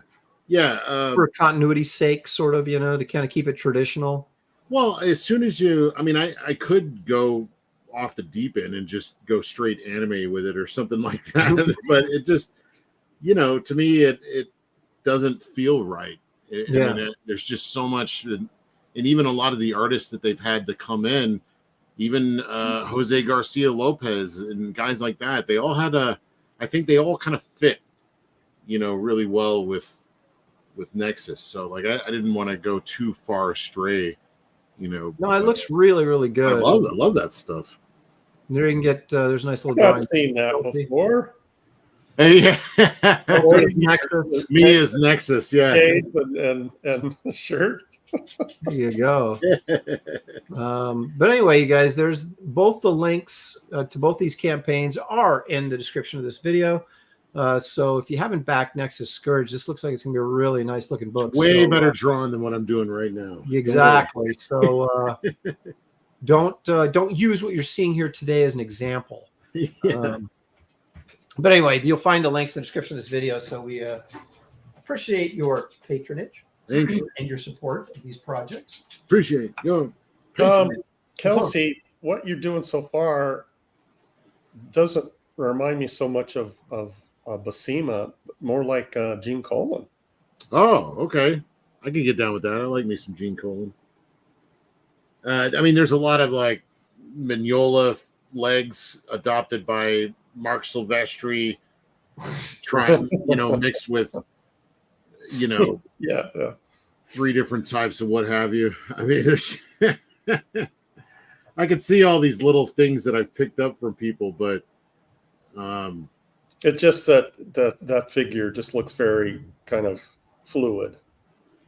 Oh, this guy here? The guy in the Did you back. say fluid or fluent? This guy? Fluid. Oh, Yeah, the guy okay. in the background. That reminds me of Gene Colan. See, I think my art's very affluent. Well, there's no accounting for what you think. It doesn't really matter what you think. I didn't say that. Well, I think that's where we were going, wasn't it? Come on. No, but just how your brain works. No, let's be honest with the folks about what a jerk you really are, Gary. Don't hide it. All Well, he's right. not denying that. Yeah. No, point taken. Know thyself. I'm a jerk. Embrace it. I need a bigger brush. This is taking too long.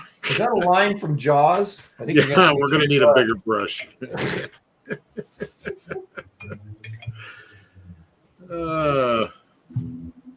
Maybe if I just splatter it, it'll look cool.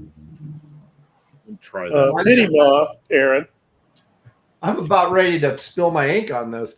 Aaron, Pity Ma Yeah. says the poster is what I am truly excited for. I Me know the too. book No will be pressure. Fantastic. So he's No, I'm very excited too because I've got you guys may or may not know. Of course, I did a Jaws movie poster, but that's the only poster I've ever done, and it was Mondo style, which was very sort of comic booky style because it was for my son, and that's how he wanted it. So I didn't paint it, and so this is I really always wanted to do kind of like a throwback movie poster, old school sort of painted approach to it. And so I'm finally getting my chance with my own character. So yeah, I'm thrilled. Couldn't afford another Beasley, huh? No, that's basically I was gonna hire Beasley to do it, and I was like, ooh, that's a little stiff there. Don't know if I can. I want to do the same thing. Like I've got a plan, a nice pencil rendering of a Nexus cover for triplets, and I'm doing a lot like you, just being terrified to actually do it. Well, it's the funny thing is it's not it's not scared that I'm going to screw it up. It's scared that it just seems like such a big project. It's like, where am I going to have time to do this? And am I going to be able to sit down and actually paint this Yeah, So yeah. It's a lot of without- commitment. yeah, time commitment when I'm still working on the book, and it just so That's what you're gonna have to do is just get to the point where you can set a block of time to devote to it. Because Well, something like that, I'm guessing you're not going to want to jump around on it. no, I mean, I'm going to do it I'm going to get my, my palette set up. I'm going to do my, I'm going to be very systematic about it. I'm going to do the background wash, and then I'm going to, finish the background all around kit, and kit will be the last thing I actually paint. So I know what I'm going to do. You got to get And all the boring stuff done first. Then... Well, there is no boring stuff on it. That's okay. Actually, the boring part is transferring the drawing onto the canvas. Okay, yeah. It's always a trick, isn't it? Yes, and then how are you going to do that? Yeah. Transfer paper or autograph, or like, what are you thinking? You're just going to eyeball it? No. You're going to draw all the little grid? No, I really like the drawing, so I wanted to do it as close to, what I've got it on printed out on 2 pieces 11 by 17, 20-pound copy paper, and I'm either going to try and light table it on, because I'm going to do it on a canvas, which is very tricky to do that. Yeah. How do you light table? Well, you basically tape it onto the back side of the canvas, and then set it on a light table, and very lightly, because you don't want to push down too hard. You're going to But the light will show through the canvas? Yeah, but not great, but Okay. enough to block it in. And then I would have to go in and, juice up the details on the face and things like that, because that's not going to show. Yeah. Or I could do it the old-fashioned way of, but then you got to trace it. Right. Or, well, actually, I don't. I could use the Xerox paper that it's on, but then cover the back of it with pencil lead, and then go back over it and transfer it on. But that doesn't necessarily, that's not all that great either, because then you have to go back in and rework it anyway, because it doesn't show up that great. Yeah, you may not be saving any time at all doing that. And artographing drives me nuts, because you get in the way of it. You can't really tell what you're drawing and what you're not. And you have to keep turning off the autograph and looking at what you've done. And then you're like, so I think I'm going to try and trace it on there and see how that goes. And then probably then have to go in and rework it after I get it on there. And then I'm going to ink it with either a brown waterproof ink, or I'm going to go in with with my blown blood. And ladies and gentlemen, what an entrance! I know, she's like Merv Griffin. She announces herself, and here I am. Let's get the party started. Did you ever watch like Merv Griffin, and he announced himself? No, I don't. Yeah, I used to come home from school and my mom would have it on. I don't remember him. No, he was the guy behind the mic saying on the Merv Griffin show today, we've got blah blah blah blah blah. I didn't know that. And now here I am, and he'd walk out. I don't remember that. I do remember him singing a lot, and I always was like, "Yeah, okay, you got your own show, so you get to sing." Yeah. Well, I will not be singing. Oh. As Sammy said when she was a little one, "Mama no sing." Yeah, because Mama no sing. It's not a good thing. But anyway, to finish the thought here that Shelly came in and blew up. I can't remember, what was I talking about? Oh, hey, there's Shelly. You were gonna wasn't listening. Brown Using blood on your. That's right. Paint. Yeah. I'm going to ink it with either sepia tone ink or brown ink, or with acrylic brown, so that all the line work is in there, and then I'll paint over the top of that. So that's sort of the plan. Have you ever done the grid method? I've seen people do that where No, it seems so tedious to me. I was like, well, you're redrawing it though. I mean, you're not tracing it on. You're just eyeballing it. Well, people do that though. I can see why you do that, like on a billboard or something.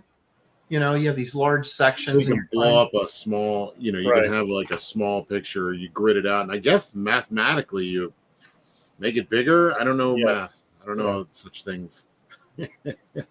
Yeah, but that's how they used to I don't know how they do it anymore, but that's how they routinely would do billboards. Yeah.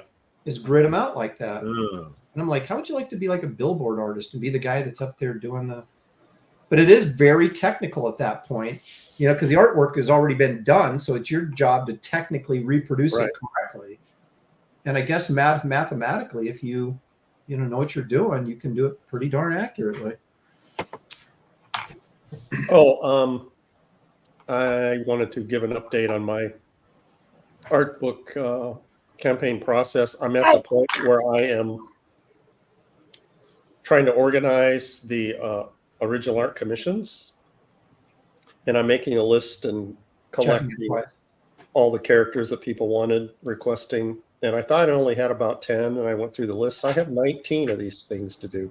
Whew, get to work, man. Yeah. So I have been sending out emails and asking the backers back that tier what characters they want. Most of them have responded.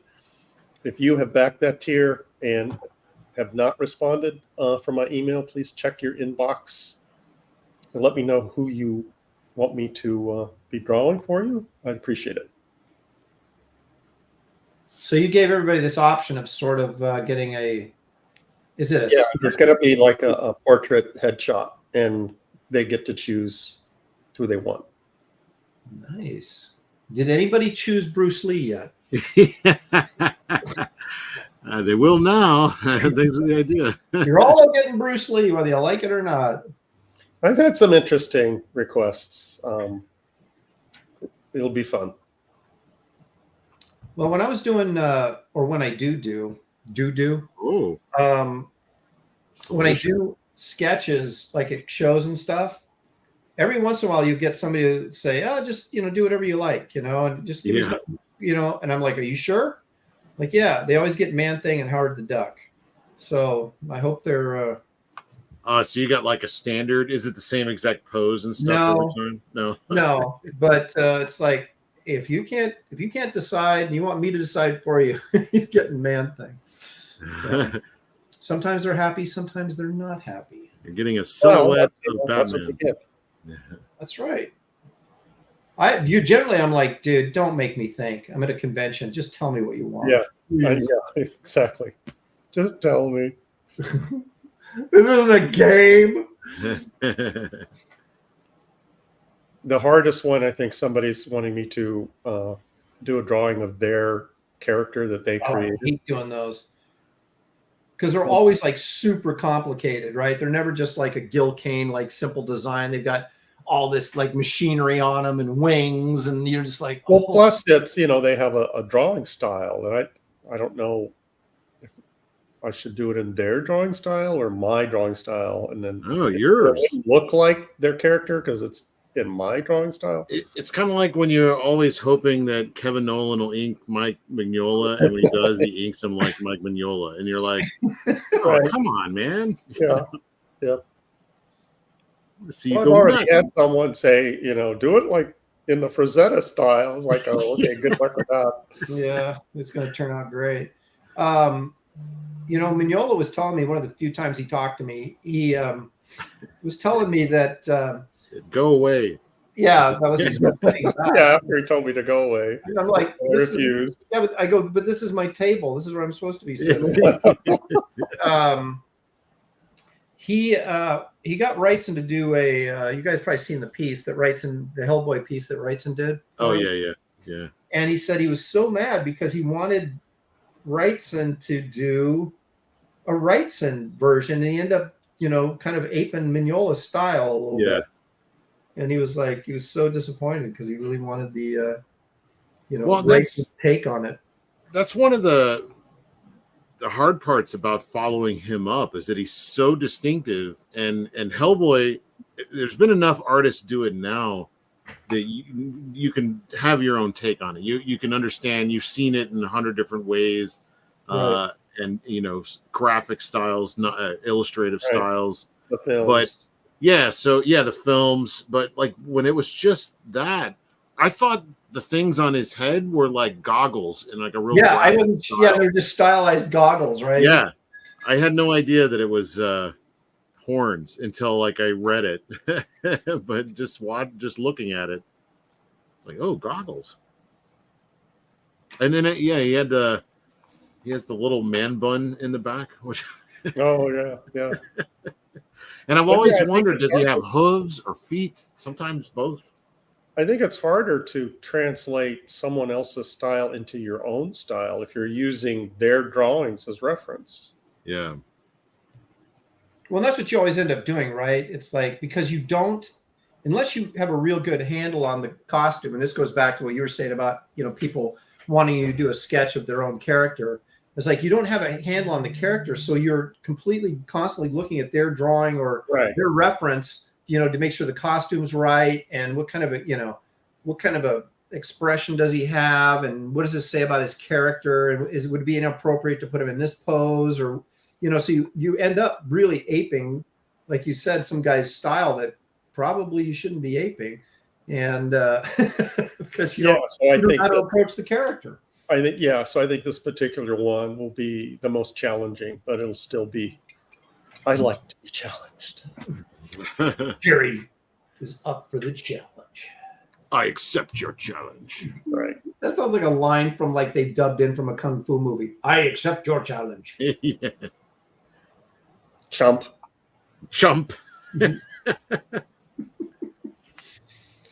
Oh boy. The chat likes Nigel G 117. Am I getting that correct?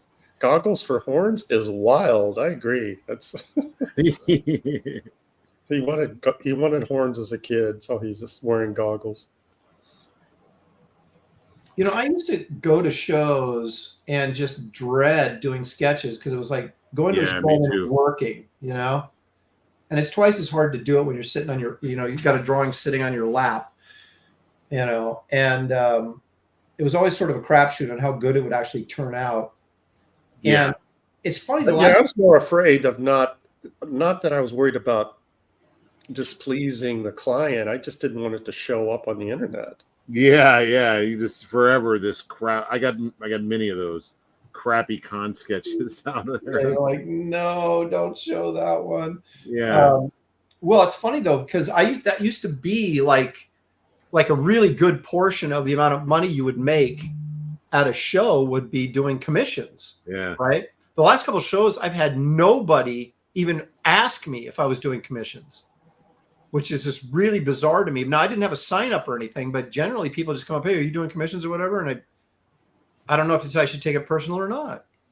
That's because I was camped outside the convention hall telling people not to get commissions.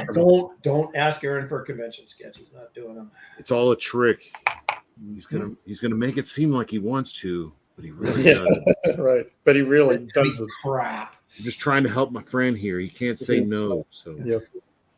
I stopped doing commissions at shows a long time ago. Well, so did I, but not by choice. It just happened. But like somebody is okay with me taking it home, they'll get a better piece of artwork if I do it that way.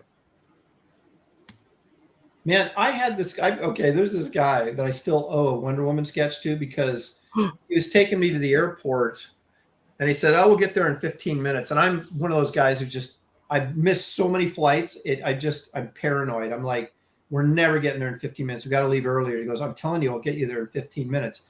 And I said, "There's no way we're getting to the airport from here to the airport in 15 minutes." This was in Southern California, right? It wasn't the LA airport, but still. And I think it was Orange County Airport, but I was just like, dude, there's no way we're getting there in 15 minutes. He goes, "All right, you want to bet?" I said, "Yeah, I'll bet you a sketch." And he got me there in 15 minutes on the dot. And so I own this Wonder Woman piece. And this is like, I've been owning it to him for a year now. And I saw him at San Diego and I said, "I'm doing your piece at San." He goes, "No, I want you to do it at home, so it's really good." And I went, "All right." And so now I just blame him. I'm like, dude, I was ready to do it for you and you told me no. So, See you in 6 years. I think he assumes too much. Yes.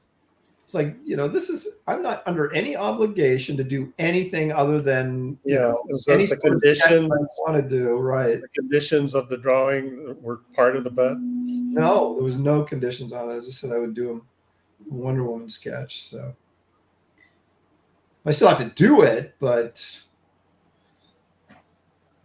And then I had Paul Brillart, our resident. I don't know if he does this show very much. He shows up in my Sunday show quite a bit, but he's an engineer and he buys art from me fairly regularly. And he had a commission he wanted me to do, and I was like, I really don't have time. I'm working on Kit Carter and all this stuff, and I don't want to commit. And he's like, well, there's no hurry. That's when they say, oh, there's no hurry, and you're like, ugh. Yeah, they're the ones that a week later want to know your progress. I told him, I said, I don't think I can get to this till June at the earliest. Oh, that's fine.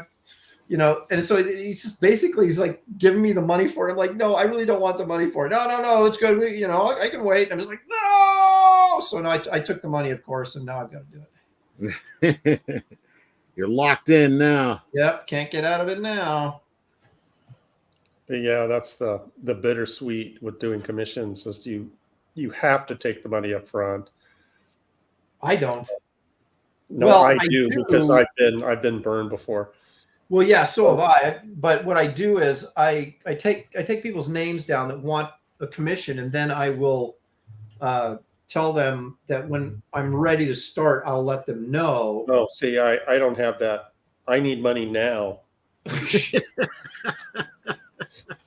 Well, and that's the bittersweet part is that you get money for not doing anything. Yeah, but then you got to do something. And Right. So when it's time to do it, it feels like you're doing it for free. Right. That's why I don't take and I don't want people to, I don't want to take money from people and have them like 2 years later, getting all pissed at me and stuff. And so I just don't take money until if I start it, if I actually start working on it, then I'll email them and go, okay, I'm starting your piece, pay me. And then it's usually done in, 2 weeks or less. Okay. But just don't look at your Yelp reviews. Yeah, exactly. Gen X Catholic, I hear you, man. He says corn dogs ain't cheap. Well, especially if you buy them in those big, like you do, it's huge boxes. And Major Corn Dog says, yeah, Bruce never paid you, so he's out of the book. That's right. He never paid up. You're out. Yeah, this Gina Carano chick, she pays up. So she's in. You're out, Bruce. Sorry. I paid her. Oh, wait. I was going to say. Never mind. You got things a little backwards here. That's Gina Carano.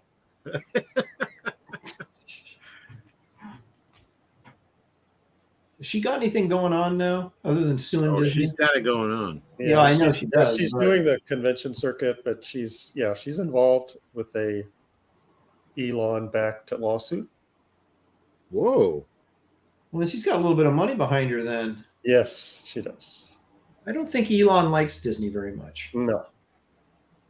He's got a lot of money. He's going to Mars. Yeah, you got to have money to go to Mars. Yeah. John Carter had like a whole cave of it, right? Yeah, that's right.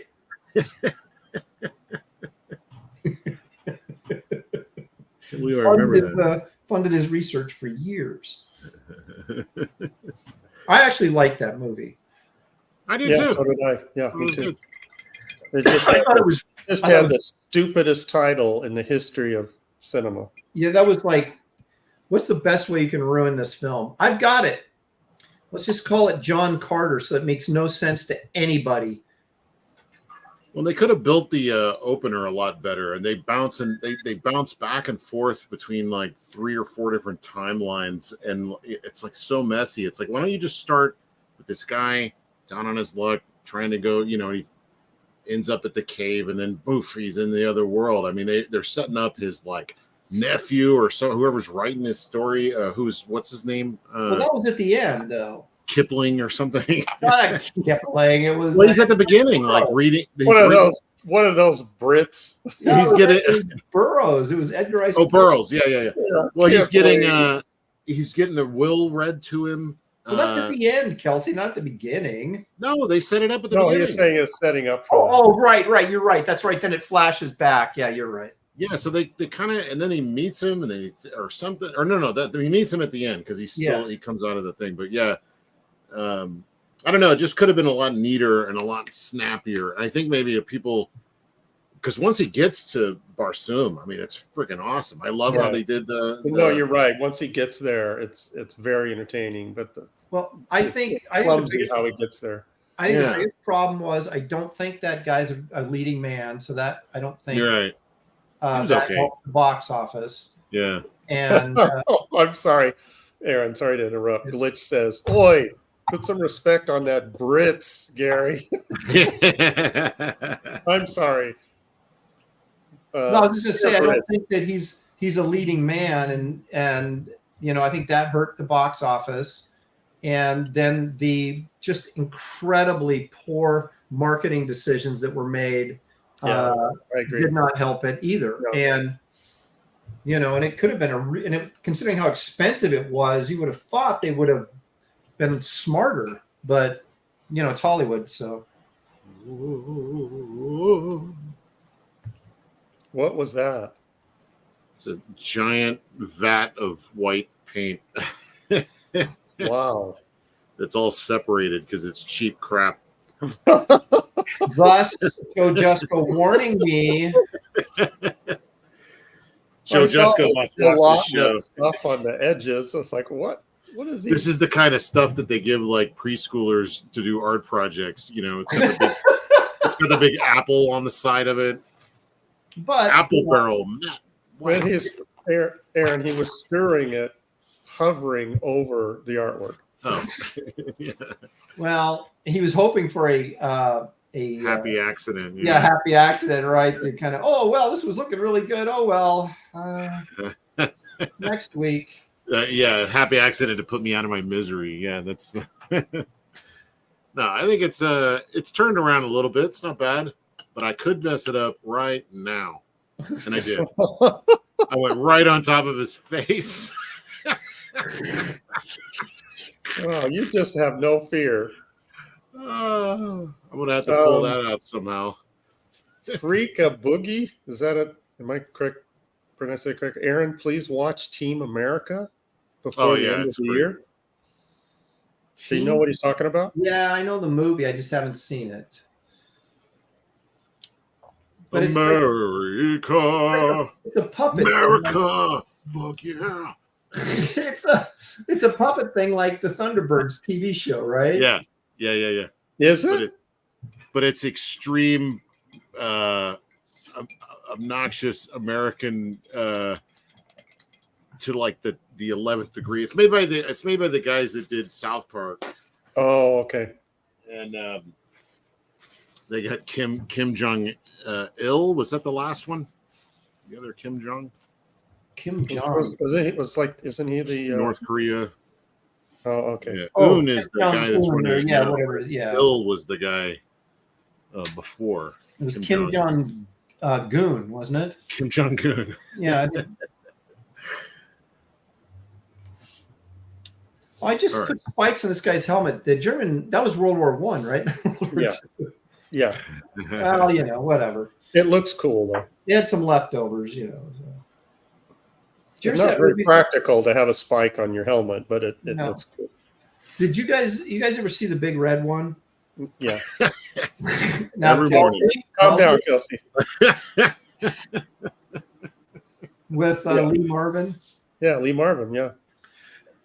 Because he's like was Mark Hamill in that one? Yeah, the opening scene was him on the battlefield in World War I, and he kills a guy after the like 5 minutes after the peace treaty signed, so he has guilt for it or something. Oh, crazy! And then he gets then World War II starts, and now he's back in the game, still bearing this guilt as he goes into a new war with the Germans once again. My favorite combat episode was the one with Lee Marvin. Combat? What do you mean? I have never seen that TV show. No, I haven't seen that either. Well, you're not a war film guy. No, I'm not. But that series was great. It really was. Lee Marvin was He was in one episode. Oh, okay. Who was the main people in it? Good question. Vic Morrow. Warren McClure. He was like the Did you say Doug McClure? You always say Doug McClure. Doug McClure was not in combat. It's like his go-to is Doug McClure for everything. Yeah, he does, that sci-fi epic with good old Doug McClure. You're like, what? Star Wars. Yeah, Star Wars. Wasn't Doug Doug McClure? McClure. Yep. The thing that cracked me up about combat, though, they had the same squad, the same guys, so you get to know everyone, and they were all constantly getting wounded. So they would be out. Someone would get shot, and they'd drag him off, and then he's back and healthy. The next episode. Well, it's just a flesh wound. Yeah, just a flesh wound.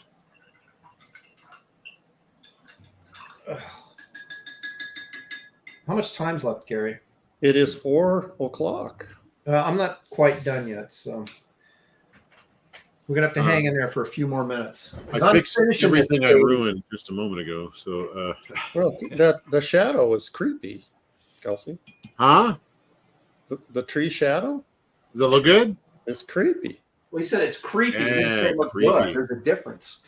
No, I'm taking that as good. Don't Yeah, worry. I mean it works. Yeah, I'm just noodling it, trying to mess it up as always. Now, Gary, you watched Rat Patrol, didn't you? Oh, absolutely. I mean, with a name like that, I actually watched that show. guys tearing around in Willie's Jeeps with the Ma Deuces on the back. Christopher George, wasn't that the guy who starred in that? Yeah. You can't have two names. Two first Christopher. names? Yeah, Christopher and George. Well, I think that show Gary. lasted like one season. yeah, I don't remember how long that lasted, but I mean, if I remember correctly, the stories were pretty much all the same. Well, yeah, he was fighting Rommel out in the desert, right? Right. And that's all they did is, tour around in those Jeeps. But that was, for me, that was enough. That was Well, all you cool. needed. Yeah. The opening scene where it comes flying over the sand dune. Yeah. Freeze The frames, Jeep that's airborne. Yeah. Oh, I mean, you're making me want to watch this. I Yeah. always wanted one of those Jeeps.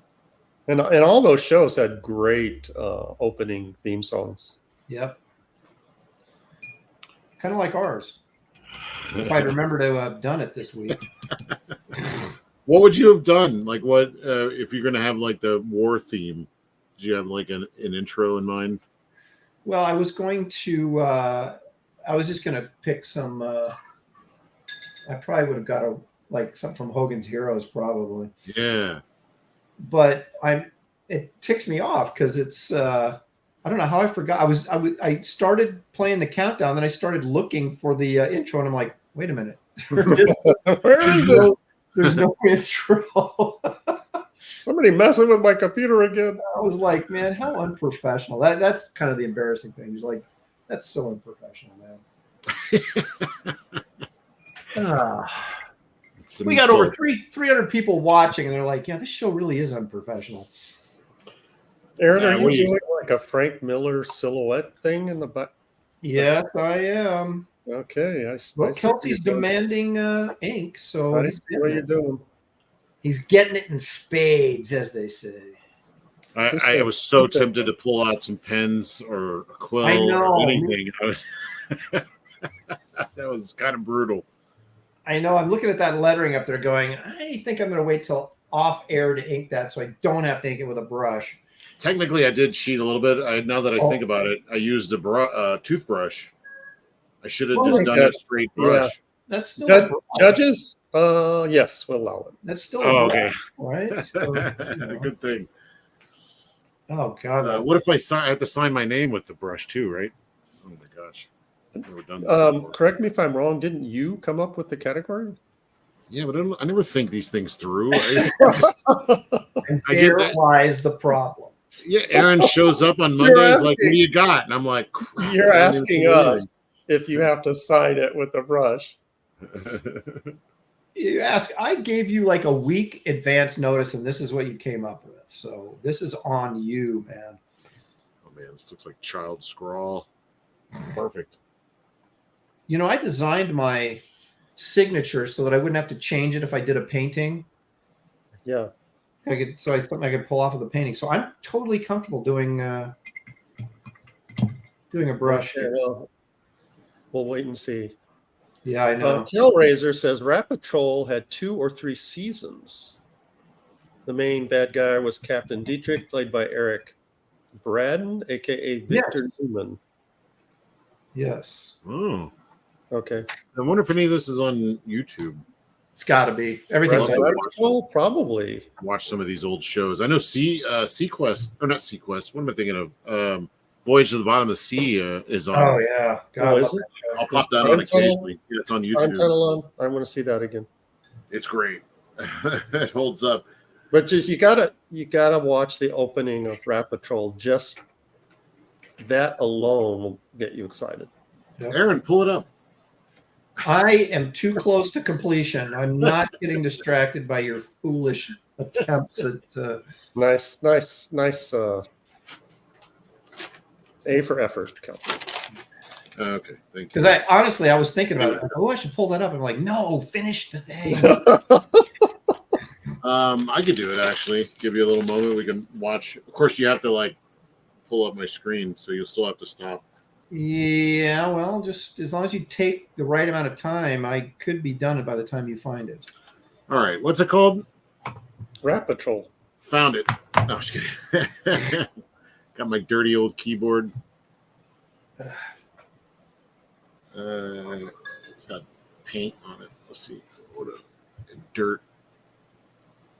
We can see what keys you use the most. Somewhere in this area.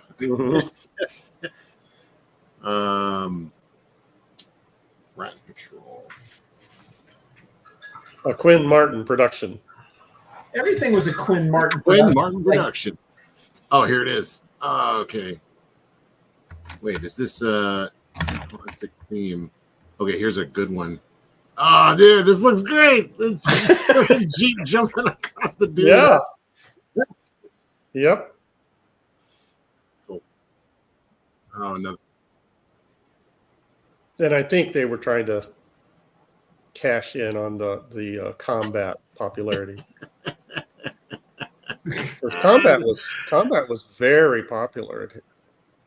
It had It was like really bizarre that I'd never even heard of it until had like 6 or 8 seasons, something like that. It was very popular.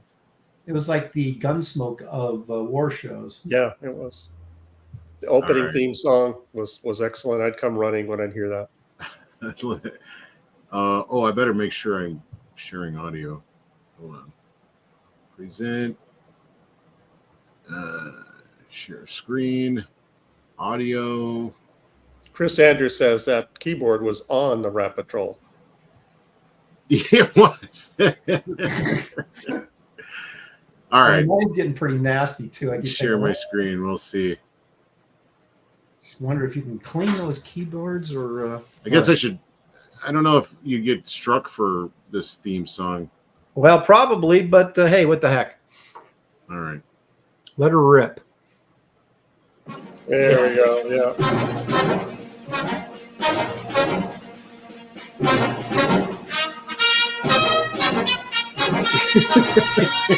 Rat Patrol starring Doug McClure.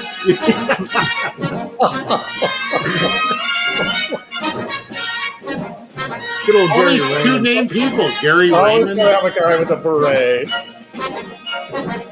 We had the same Germans every episode too. Yeah. All right, pause it for a minute. I've never seen this, and now I'm definitely going to be watching this the rest of the day. I mean, how cool is that? Tearing around, shooting that 50 cal off the back.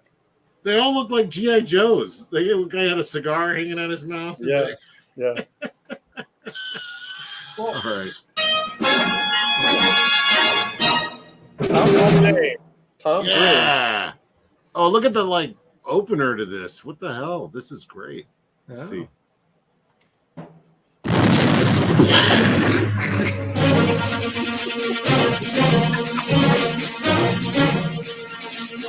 Rat Patrol. It's like, what are they fighting for? Control of the sand? I mean, you know. And if I recall, the stories really weren't that interesting. It's probably why it didn't last more than one season. But the opening title was great. Look at that. That's awesome. Look, he's got they all have a unique look. Yeah. Yeah, Well, very yeah, because designed. they could wear whatever they wanted.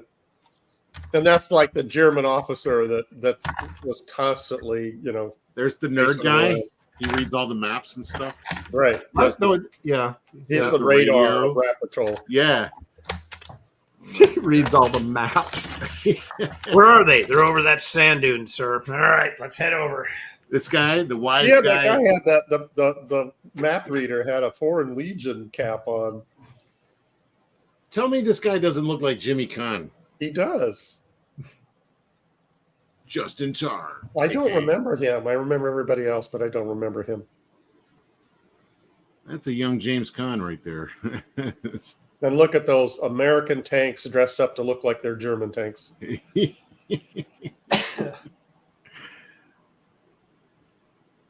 I don't know. What American tanks are those? Those look like some of those. No, German they didn't tanks. have any working German vehicles back then. They just dressed it up. Yeah. Wow, this is good reference for like explosions. Look at that. Oh, yeah, you're right. I wanted one of those Jeeps so bad. Yeah, me too. I still do. Until I sat in one and couldn't get my knees past the dashboard. What's Yeah, probably not built for like 6'4" guys, right? No, they're for little folk. I mean, there's what's that movie? It's speaking of John Goodman. There's John Goodman driving around in one of those, which looks hilarious. It's like In what? gosh, what was that movie? The one where they're fighting forest fires with Richard Dreyfuss and I don't Oh, recall that that. was the Spielberg movie, Always. Always, yeah. Yeah, he was he just like the Jeep looked like a toy car and he was just sticking out the top. If it had a roof, it wouldn't do any good. He'd just stick That's it yeah. out. I wanted to buy one. The guy had one up for sale. This was years ago. I went to see it, test drive it, and I couldn't get in it. It was so small. I felt that way about the VW Bug.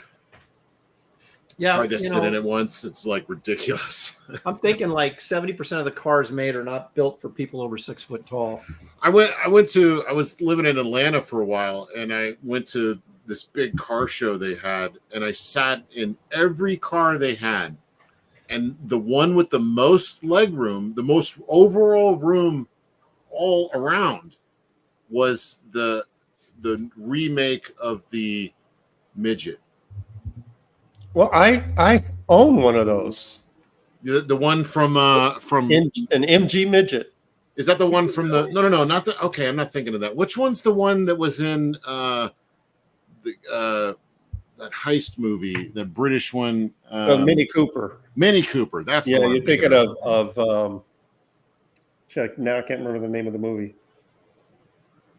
The Doug McClure flick. Michael Doug Caine. McClure was in it. Doug McClure, Bob Kane. Who was it? Michael Caine.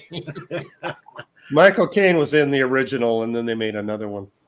Yeah, so I sat in one of the new ones that they made of that, and I pulled the seat all the way back, and it had more room than any SUV, modern SUV that I was in. Yeah. Most of those modern SUVs are like all dashboard and like consoles, and like it's really uncomfortable. But that, man, so spacious. It was a little wild. John Tie-in said- job. Yeah. John with no H says Mini Coopers drive like crap, like riding in go-karts. Yeah, but I love that. I love John, the are you talking about the I love original go-karts. minis or the modern minis? Yeah, All right. Are you done, Kelsey? Yeah, I'm done enough. Let's get All this right. over with. Here we go. I'm in A. Let's. I got ink all over my hands. So that means my keyboard's going to get roasted here. Does But he have a raspberry beret? Or what is it called? that's Chinese orange or Chinese red. The combat. He's a Kelly. commie. Commie Kelly. Kudos for inking the lettering with a brush. I didn't. That was pen. I cheated while you guys were looking. Ah!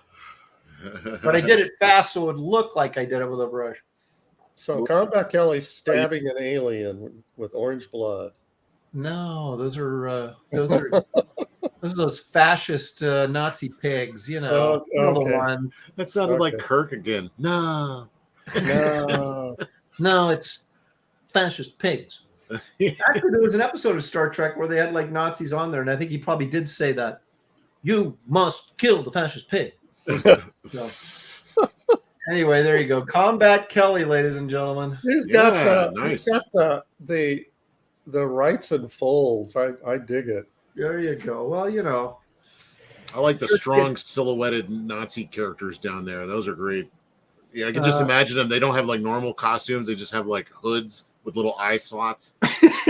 You know, like the special elite forces of Nazi. Yeah, it's like he dipped them in tar before he stabbed them. Yeah. That is an authentic World War II knife, though. I want you to know that. I did. Okay. Oh, I did fancy. research that. So, okay, Kelsey. All right. Well, Look at I that. tried to cover it up with as much ink as possible and razzle dazzle, but it's a complete mess. But I did get this cigar. What are you laughing at? No.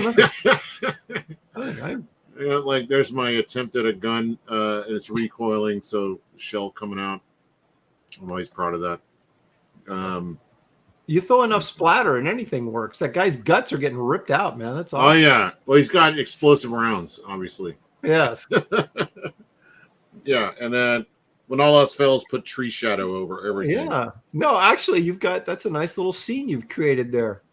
I was gonna put all the crosses from the like he's at the graveyard, Cemetery. Yeah, where all the white crosses are in the background, but you know, that's all. I actually genuinely feel sorry for the villain. I mean, his insides are no longer inside. I actually made him.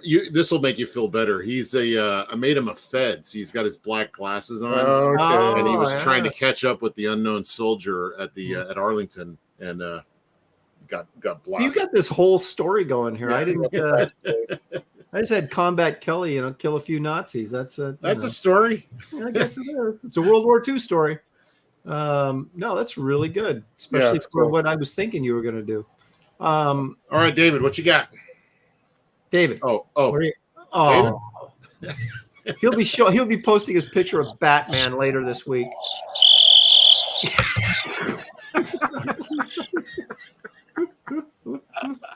Okay, Gary, what is it? You want me to show this mugshot here or whatever this is? Yeah, go ahead. Oh shoot! How did that get up there? I did not mean to put that one up. Yeah, that was Gary was down there being a Palestinian protester. And, he got busted. My radical days, yeah. All right, are we ready to get this auction? I think we are. Let's get this. Look at all the what the F's are in this chat going, what the heck is that?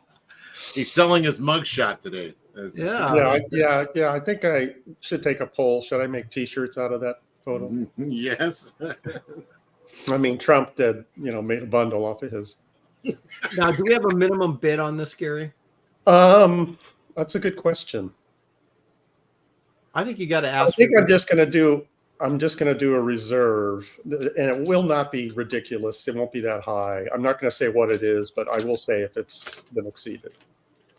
All right, guys, you know the rules. Type in your bids on this. Is the infamous Bruce Lee piece that was not included in Gary's inking book because of Gina Carano. So everybody talks in the chat, big talkers about how much they love Bruce Lee. Well, here's your chance to prove it. So you type in your bid and you put confirmed, so a dollar amount confirmed, and that will be your bid. We'll do it for a few minutes, and then we'll count down to 10. If you try to steal it late, you may lose because there is a delay from what you're seeing to what we're actually doing here. So I will count it down as slowly as possible. If we do get a bid, then we'll start the countdown over at 10. So it's not advantageous to try and steal it at the end because we'll just start the bidding over again anyway at 10 seconds. So yeah, that happened last time where someone tried to sneak in at the end and didn't get it, and they were a little upset. So I'm warning you right now, don't wait till the last second. Birdman Bird is at $90 confirmed. See, this guy is legendary. We all know Bruce Lee as the trainer of Burt Ward. I mean, this guy quite a legacy. That's right. And he was Don't mention Burt Ward and Bruce Lee in the same breath. he was Kato in the Green Hornet. And I think Robin got the best of Kato in that episode, didn't he? And when they crossed over, The student becomes the master. yeah, only a master of evil on earth. So this is on 11 by 17, on inked over graphite pencil. It's 100% brush. I didn't use pen on any of this. Kind of like today's episode. Yeah. Except for my lettering, where I cheated. So I originally, this was in the book, and then I did the Gina Carano piece, and I wanted to include the Gina piece, and I had already allotted my pages, and I said, okay, I'm going to have to, bug somebody. And I picked Bruce and have gotten a lot of flack for it. So I've decided to put Bruce up for sale and see what happens. And at this point, nothing's happening. So Let me zoom in on some of the, okay, we'll check out Bruce's pants. let's check out Bruce's pants. Check out the cross hatching on Bruce's pants. So you can see the feathering lines up close. It's 11 by 17, folks. It's going to have to go over 100. I'm sure Gary's, I'm guessing Gary's reserve is probably around 150 or something. So we've not made the reserve yet.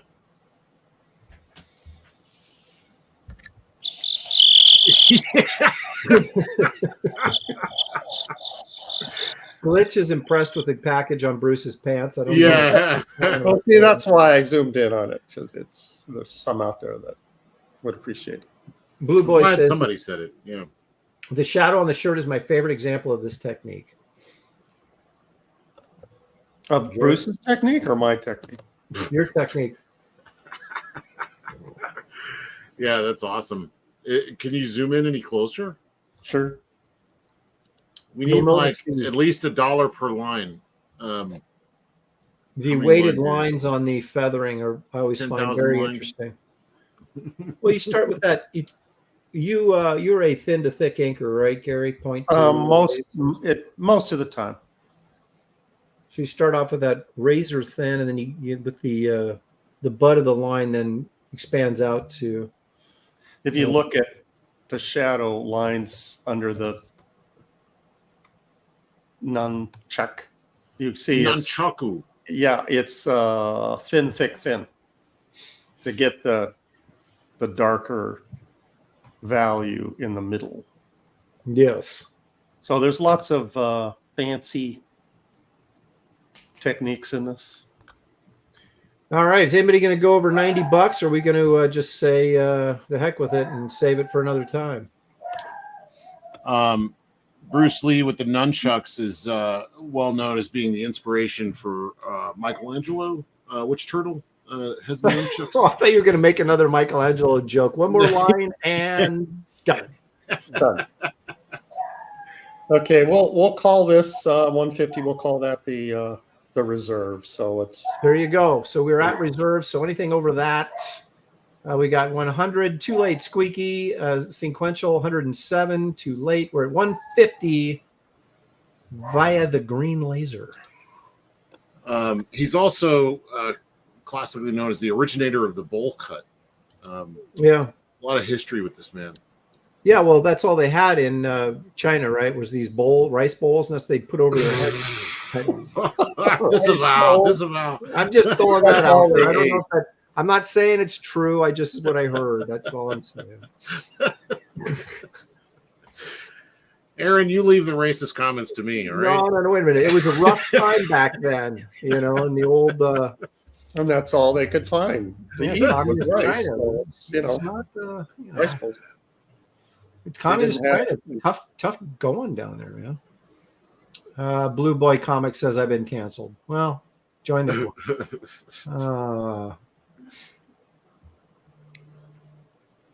Four guys wanting to hire some boats from a bunch of hillbillies for an adventure. You got my vote, boys. I don't even know what does that mean. Four guys wanting to hire some boats from a bunch of hillbillies for an adventure. Yeah, that only happens in the wilds of Tennessee. Now that was a true horror film. Deliverance. Ugh. That so film scarred. made me very uncomfortable. I couldn't sit down for a week. I was just thinking that Chad had become like the one ads in the other room. I got an old water heater I'm trying to get rid of. Anybody want it?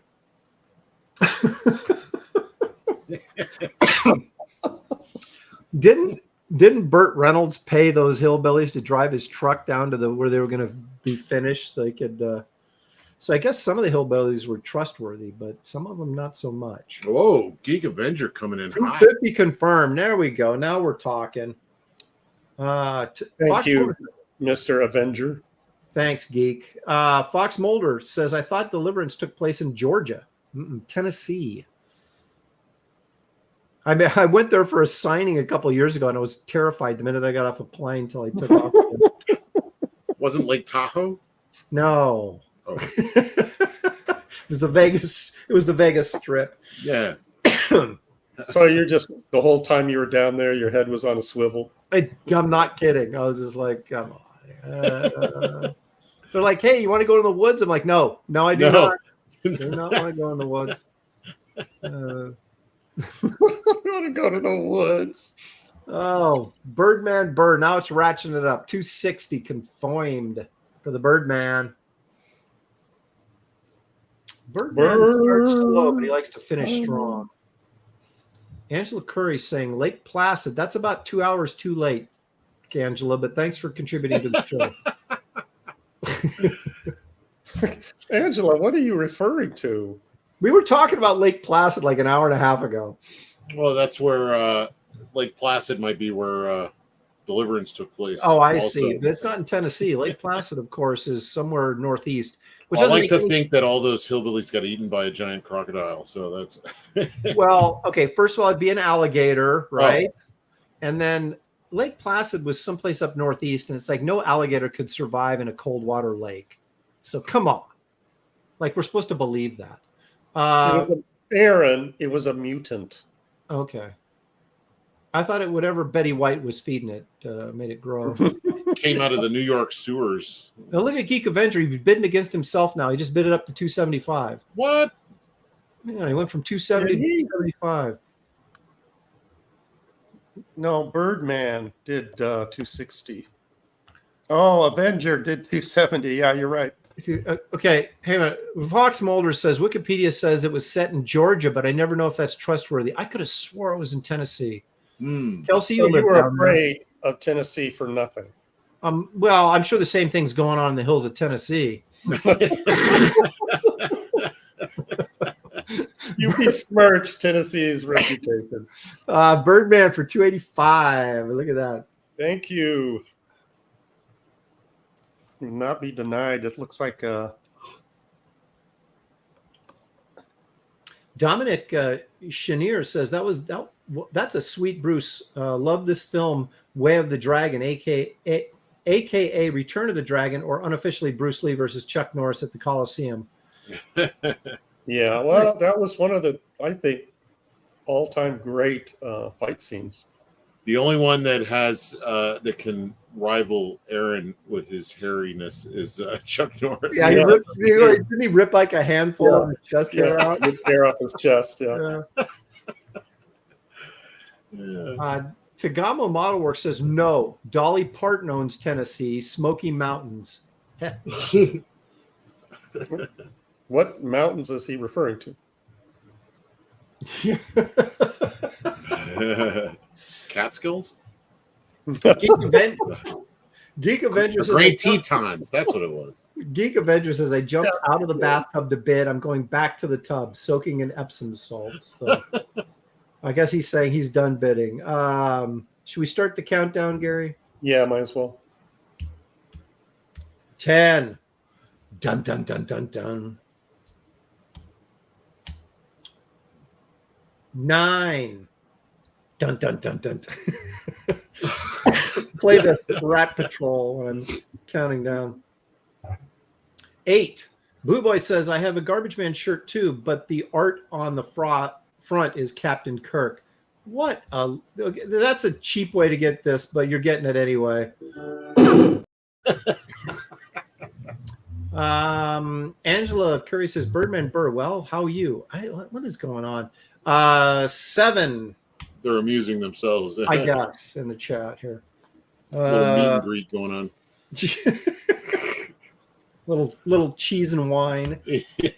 Yeah, chat, you're not allowed to have a conversation amongst yourselves. It has to be about us. That's right, especially about Gary. At least if you want it read. 5. We're at 285 with Birdman Burr, in case anybody's curious. 4. I guess I could probably put that back up, couldn't I? There it is. Okay. 3 comes after 4. Is that what you're 3. Yeah, I got a little distracted. Oh. But 3, 2. No more blah blah blah. Yeah, okay. 1. And I'm typing in sold right now. Sold to the American. Birdman Burr, 285 confirmed. Gary, how does he pay you, and how much do you want for? Thank you, Birdman. Hold on a second.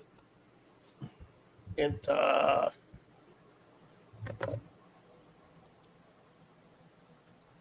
I'm putting in my email that you can pay through PayPal. You can just use that. And if you art@point.net. There it is. throw in what, $15 for shipping?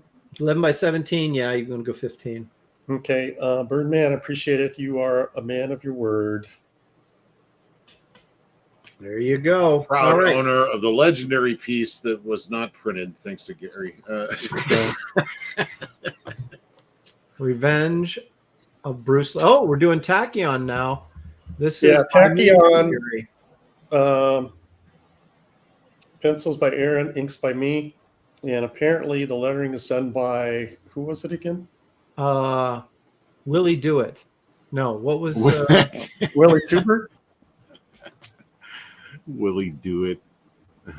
Willie Schubert. The reserve on this is much lower. Well, we just started 75. There you go. $75 for this classic page of 90s comic art. They made a hero click out of this character, so that should tell you something. And John Byrne used him in his New Gods series. So that chick there is blind. So you've got a superhero, a blind chick, and Highfather all on the same page. Wow. Yeah, we haven't scrolled down to Highfather yet. I just keep talking about the lettering. Look how great that Yeah. is. It's perfect. Did you like pencil it, then they lettered it, and then you had to go in and ink around it, or what? How did they do that? Yeah, the lettering was done after the pencils. So I inked around the lettering. God, that's really nice. Those word balloons. I know. Perfect. How did you do the dots? Did you do those with brush, the little Kirby crackle? No, I did that with a marker. Boy, Wow. holds up well. Yeah. And this is a color copy of it, so you can see like the tape has been yellowed. You can see there's a little bit of blue in here, and look how ripped Highfather is. Yeah. Mess with Highfather. And that little tiny Highfather down here in the corner with the Wrightson face. He does have a Wrightson face, doesn't he? Yeah, he looks like that guy from, is it Creepy House of Mystery. House of Mystery? Yeah. Yeah. Well, what are you going to do? Can't shake our influences. They keep coming out. Yeah, see, Highfather's got to hurry up here because he's got to go right back to the gym. Because it's bench day. Will you hurry up and get out of here? Birdman Burr says payment sent, Gary. Thank you so much. Thank you, Birdman. Appreciate it. Who did? I'll ship it out tomorrow. Skullnasher says that the lettering is clearly the best thing about the page.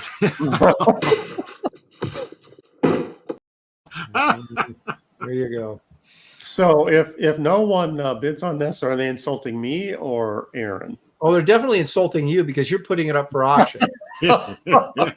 This is not a reflection on me at all. Now, I'm really curious who did the page number, because that's some good work right there. Look at that. That looks like it's pasted on. The lettering is not. The lettering is on the board. The page number is glued on. Remember the days when they numbered the pages? Yep. Remember in the Marvel books when we were kids, they used to have like written at the bottom underneath the bottom panel there, they would have something like Ghost Rider fights Satan and Ghost Rider number 9. Don't miss it. You know, and then every page you'd flip it and there would be like an advertisement for whatever Marvel book was coming out that month. All right, I'm calling it. Why don't you start the countdown? All right, here we go. $100. Fox Mulder walking away with a steal, I think. 10.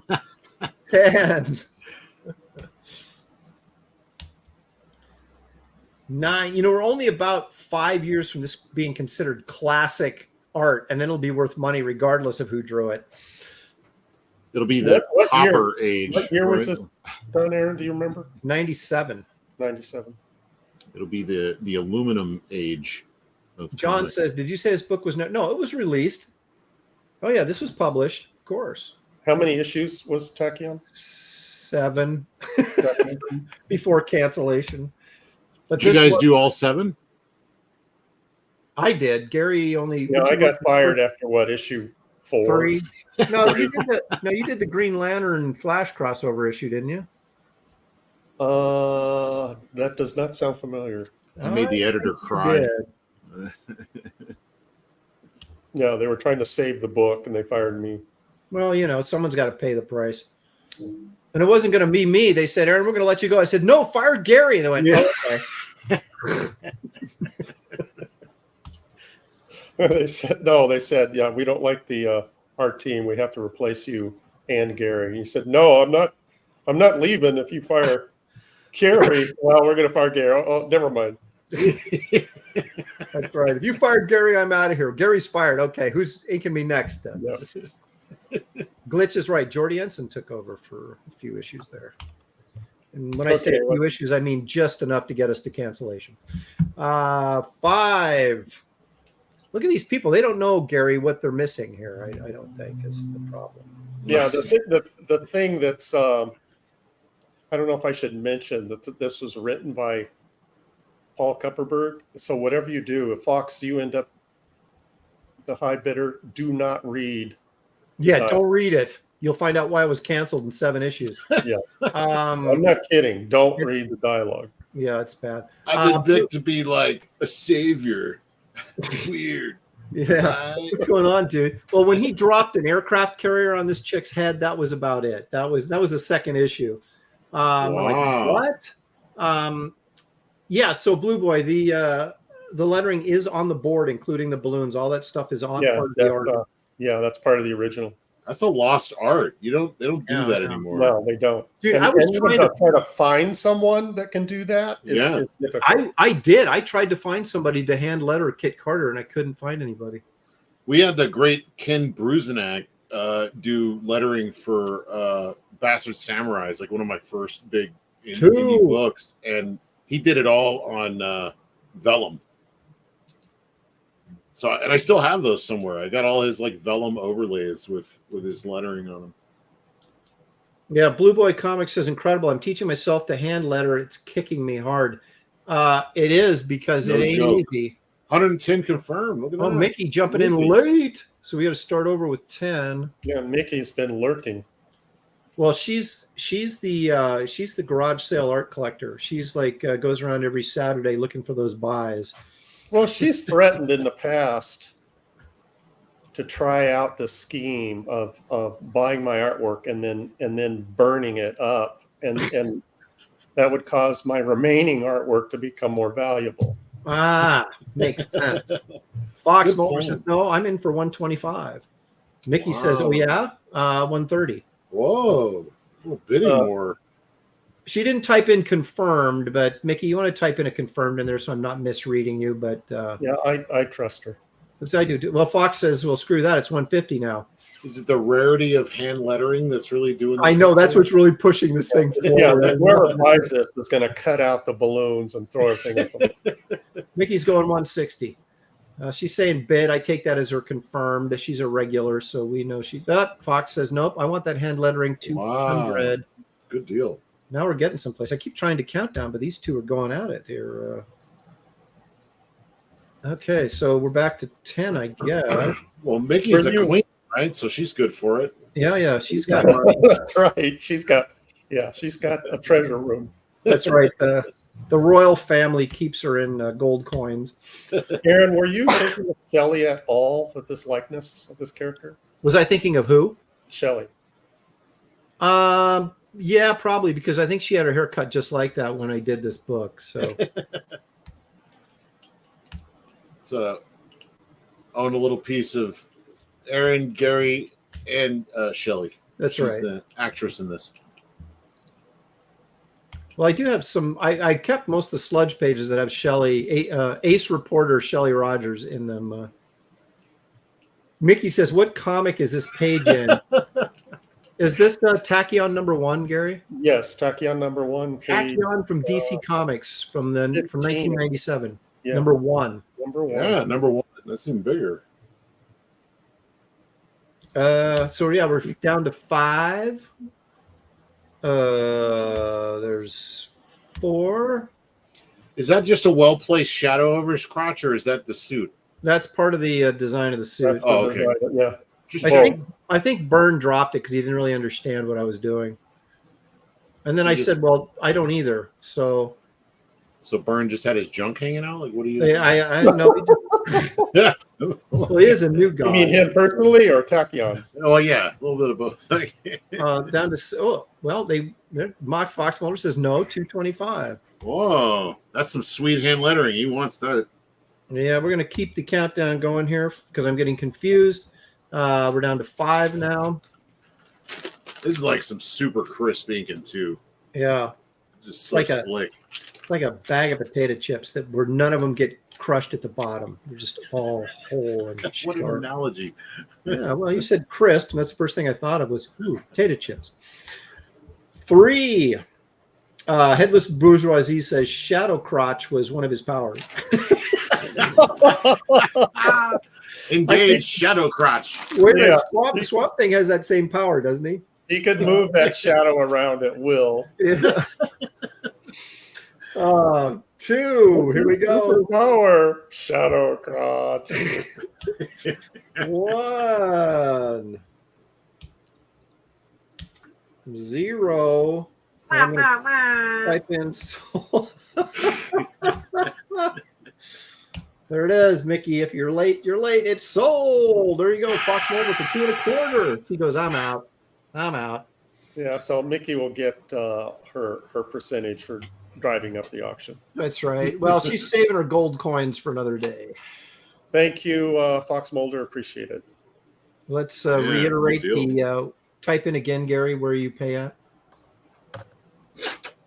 Mickey says she just bought $800 worth of Legos.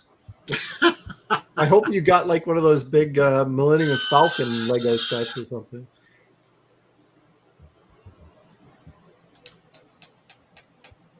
Not the Death Star Legos. Gary, what are you doing? I'm typing in my. Oh, I thought I heard a pencil sharpener again, and I was like, "Are you sharpening pencils? Why aren't you typing in your thing?"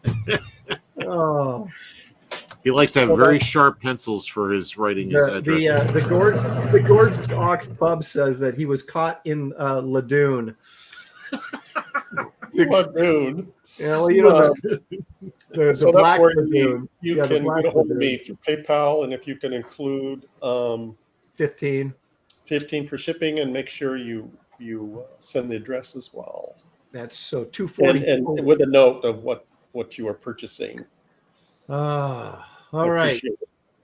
Thank you guys so much for participating in the show and the auction. We thank you for the super chats And good times were had by all. Please hit the like and subscribe on your way out the door. You'll be seeing me in 15 minutes over on the Landing Party on Graham Nolan's show, where we talk about Star Trek episode Charlie X. Oh, There you go.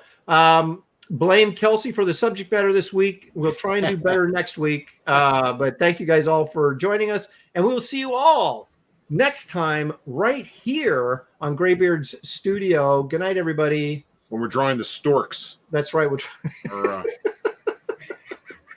Smurfs. Smurfs. Smurf.